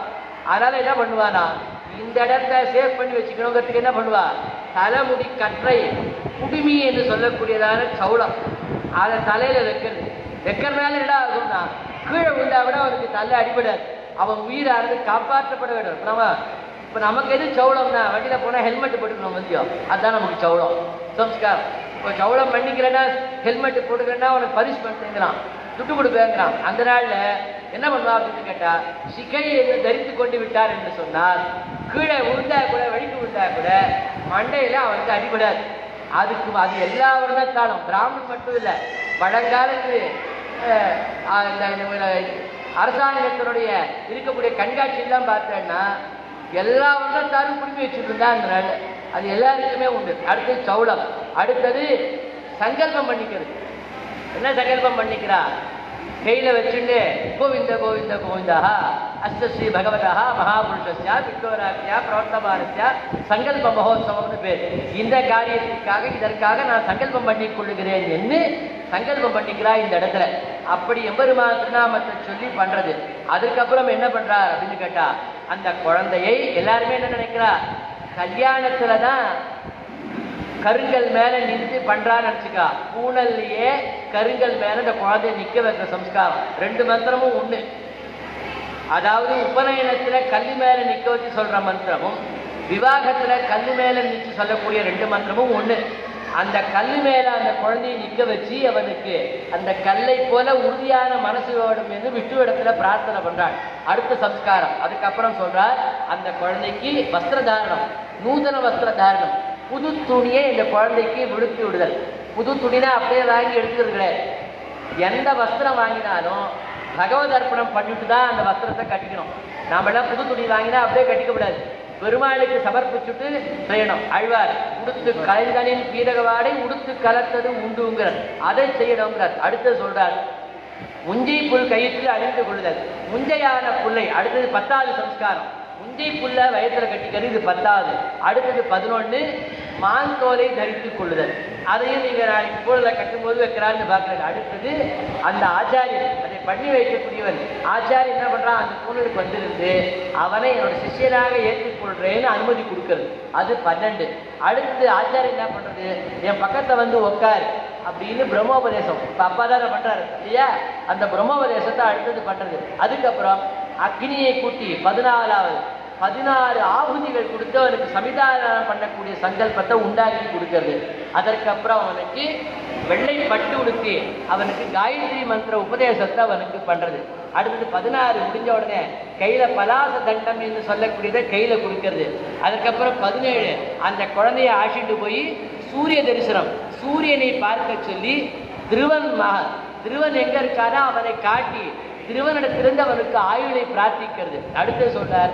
அப்புறம் அந்த ஆச்சாரியன் என்ன பண்றாரு, இவ்வளவு பண்ணி முடிச்ச உடனே உன்னை நான் பரிபூர்ண சிஷ்யனா ஏற்றுட்டேன், நீ என்னுடைய திருமாளிகைக்கு வந்துடு என்ன அந்த ஆச்சாரியன் அப்படிதான் அனுமதி கொடுக்கிறார். அதுக்கப்புறம் அந்த ஆச்சாரியன் ஆசிட்டு போய் 19வது சம்ஸ்காரம். அந்த ஆச்சாரியன் சிஷ்யனுக்கு கட்டளை இடுறாரு. என்ன கட்டளைனா, இன்றிலிருந்து நீ பிக்ஷை எடுத்து தான் சாப்பிடணும் அப்படின்னு சொல்லி கடைசியில் அவர் என்ன பண்றாரு அப்படின்னு கேட்டா, அந்த சிஷ்யனுக்கு பஞ்ச சம்ஸ்காரம் என்று சொல்லக்கூடிய சமாஸ்ரயணத்தை பண்ணி வைத்தல். ரொம்ப முக்கியமான சம்ஸ்காரத்தை காட்டுறாள் நம்முடைய ஆச்சாரியன். ஆகம ரீதியில காட்டுறா. தாப புன்ற நாம தாச யஜ்ஞ சம்ஸ்காரம் 5 சம்ஸ்காரம் பண்றார் ஆச்சாரியன். என்ன பண்றார், முதல்ல தாப சம்ஸ்காரம். தாபம்னா என்ன அர்த்தம்னா, அக்னியை வளர்த்து அதுல சுதர்சன நிசிம்ம மந்திரங்களை ஆவாகனம் பண்ணி சங்கு சக்கரத்தை எடுத்து அதுல புதிர்ட்டை பண்ணி அந்த நெருப்புல அதை காண்பித்து இந்த குழந்தைக்கு பகவத் அனுகிரகம் ஏற்பட வேண்டும் என்று சொல்வதற்காக 2 இடத்திலையும் சங்கு சக்கர தாரணத்தை பண்றது. இது தாப சம்ஸ்காரம் பேரு. அடுத்து அந்த என்ன பண்றார், குன்ற சம்ஸ்காரம் பண்றார். அந்த குழந்தைக்கு உடலிலே யோக சக்தி கேட்டா அந்த 12 இடங்களிலே நமக்கு தோஷம் சம்பவிக்காமல் இருக்க வேண்டும் என்று சொன்னால் அந்த இடத்தை சுத்தமா வச்சுக்கணும்னு சொல்லியிருக்கு. அந்த 12 இடங்களிலே வெள்ளை மண்ணை கொண்டு உடலிலே எம்பெருமான் திருநாமத்தை சொல்லி நாமம் தரிக்க வேண்டும் என்று ஆகம வச்சனங்கள் காட்டாள். கேசவ நாராயண மாதவ கோவிந்தா விஷ்ணு மதுசூதன திரிவிக்ரம வாமன வச்சா சொல்லி பத்மநாப தாமோதராக என்று சொல்லி 12 ஸ்ரீதேவி நமஹா அமிர்தோத்பவாய நமஹா கமலாய நமஹா சந்திரசோபினி நமஹா என்று ஒவ்வொரு தாயாரையும் ஆச்சாரியன் என்ன பண்றார், உடம்பே கோவிலாக மாத்துற. நீ எங்கேயோ கோவில் இருக்க பெருமாளை செய்கிறதுக்கு முன்னாடி உன் உடம்பே ஒரு கோவிலாக மாற்றப்படுகிறது என்று சொல்லி வெள்ளை மண்ணை கொண்டு அவருக்கு திருமணிட்டு விடுறார். வெள்ளை மண் என்னன்னா அது ஒரு தனி மகத்துவம். உலகத்துல 18 விதமான மண் இருக்குன்னு சாஸ்திரம் சொல்றது. அதுல வெள்ளை மண் என்பது ஸ்வேத தீபம். பரவதத்திலிருந்து கருடன் பூமியில கொண்டு பிரதிஷ்டப்பட்டதான். அந்த வெள்ளை மண்ணுக்கு ஈடானதான மருந்து உலகத்தை இல்லைங்கிறது புராணங்கள். அந்த வெள்ளை இப்போ நம்ம உடம்புல ஒரு கட்டி வந்து ஊற்றினா உடனே என்ன பண்ணுவா, நாம கட்டி எடுத்து கரைச்சி அந்த போடுன்னு சொல்லுவா, உடனே அது இறங்கிப்படும். அந்த வெள்ளை மண் என்பது ஒரு ஔஷதம். அதனால பெரியவாள் என்ன பண்றா, அந்த வெள்ளை மண்ணை எடுத்து சாண்டில்ய மகர்ஷி சொல்றார், 12 இடங்கள் எங்கெங்க தோஷமோ அந்த இடத்துல எம்பெருமான் திருநாமத்தை சொல்லி அந்த வெள்ளை மண்ணை இடவிடுது. அதுக்கு தான் புண்ட சம்ஸ்காரம் பேர். ஆச்சாரியன் இட்டு விடுறார். அதுக்கப்புறம் அடுத்தது தாப நாம, தாப புண்ட, அதுக்கப்புறம் நாம சம்ஸ்காரம். அவனுக்கு எத்தனை பேர் இருந்தாலும் அவர் ஒரு பேரை சூட்டுவார். தாசன் என்கிறதான நாமத்தை அவருக்கு சூட்டி பிடிக்கிறார். அப்படி ஒரு சம்ஸ்காரம். அதுக்கு அடுத்த சம்ஸ்காரம் யாக யஜ்ஞ சம்ஸ்காரம். இவன் அன்னிலிருந்தா அக்னியில போய் பெருமாளுக்கு பண்ணக்கூடிய காரியத்துக்கு அருகதை இவனுக்கு ஆச்சாரியன் தன் கைகளால் கொடுக்குறான். அதுக்கப்புறம் யாக சம்ஸ்காரம், பெருமாளுக்கு தேவதையை ஆராதனை பண்ணுவதற்கு ஆச்சாரியன் ஒரு பெருமாள் எழுதலை பண்ணி கொடுத்து இனி இன்னிலிருந்து நீ பண்ணலாம் என்று 5 கரணங்களை இவனுக்கு கொடுக்குறான். பஞ்ச சம்ஸ்காரம்னு பேரு. இந்த 5 கரணங்களை இவனுக்கு கொடுப்பதினாலே தான் இவனுக்கு ஐயங்கார்னு பேர். இதெல்லாம் நம்ம தெரிஞ்சுக்கணும். ஐயர் என்று சொன்னால் உயர்ந்ததான வேதமாகிற விஷயத்தை அறிந்தவன் அப்படின்னு அர்த்தம். ஐயங்கார் என்று சொன்னால் 5 விதமான சம்ஸ்காரங்களை பரிபூர்த்தியாக பெற்றவர் அப்படின்னு அர்த்தம். இந்த 5 விதமான தாப நாம புண்ட தாச யஜ்ஞ சம்ஸ்காரத்தை உடையவனுக்கு ஐயங்கார் என்று சம்ஸ்காரத்தை பேர் சொல்லி சொல்றார். இத்தனையும் இந்த ஆச்சாரியன் பண்ணி முடிக்கிறார் என்று இவனுக்கு இந்த சக்தியை ஆச்சாரிய முக்கேன பிரார்த்திப்பது எதுவோ அதுக்கு தான் உபநயன சம்ஸ்காரம்னு பேரு, அதுக்கு தான் பிரம்மோபதேச சம்ஸ்காரம்னு பேரு. இப்படிப்பட்ட சம்ஸ்காரம் நமக்கு கிடைக்கணும்னா பூர்வஜன்ம சுகிருத்தமும் இருக்கணும், ஆச்சாரிய அனுகிரகம் இருக்கணும், பித்திருக்களுடைய அனுகிரகம் இருக்கணும்.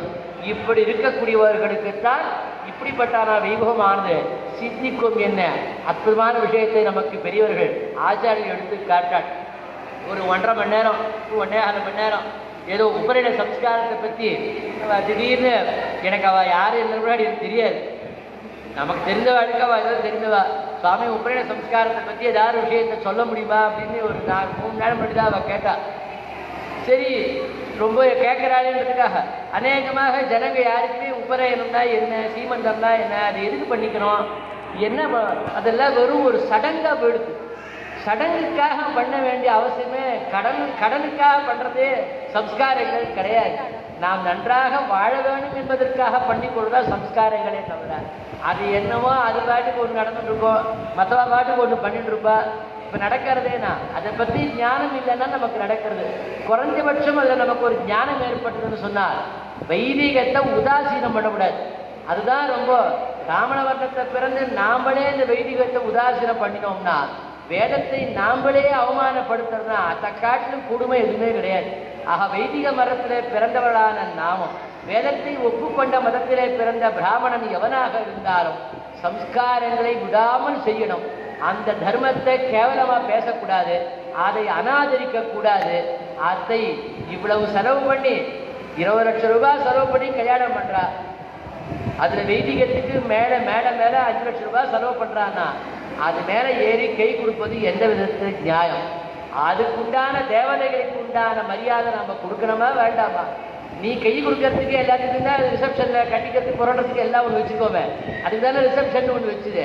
அதை விட்டுட்டு கல்யாணத்தில் நீங்கள் காத்தார மேடை மேலே ஏறிக்கிறதோ கூட இல்லைக்கு நான் இப்படி சொல்கிறேனேன்னு யாரையும் அப்படின்னு சொல்ல, எல்லா இடத்தையும் நடக்கிறது. குறைஞ்சபட்சம் சொன்னால் ஒரு 4 பேராவது மேலே ஏறி கை கொடுக்காம இருப்பாளேன்னு ஒரு ஆதங்கம் தான். அதனால அந்த குழந்தைக்கு மேலேயோ இல்லை கல்யாணம் போய் கல்யாணம் வந்துருந்தா மாட்டு பொண்ணு வந்துட்டாடா பிள்ளை வந்துட்டாடா அப்படிங்கிற கீழே இறங்கி கேட்கலாம். மேடை ஏறி கேட்டாதான் நமக்கு பாரத் ரத்னா யாரும் கொடுக்க போகிறது இல்லை. அதனால அதை கேட்கறத கீழே இறங்கினதுக்கப்புறம் கேட்டாலும் அது தகும். உபநயனம் ஆயிடுத்தானே கீழே குழந்தைங்க நல்லபடியாக உபநயனம் ஆச்சா சந்தோஷம்னு சொன்னால் கூட போதும். நாம ஏறி திருப்பி அப்படிப்பட்ட கர்மாக்களை அதை ஒன்றும் இல்லாமல் அதை செய்யாமல் இருக்க வேண்டும். பண்ணிட்டோம்னா என்ன ஆகும்னா அவ்வளவு தேவதைகள் பண்ணதும் ஒன்றுமே இல்லாமல் வியர்த்தமாக போகிறது. அதை நாம் மெனக்கட்டி இந்த வைதிகத்தை பண்ணி அந்த தேவதையை அவமானப்படுத்தி நாம் எனக்கு அவமானப்படணும் அப்படிங்கிறதால ஒரு வச்சனம்.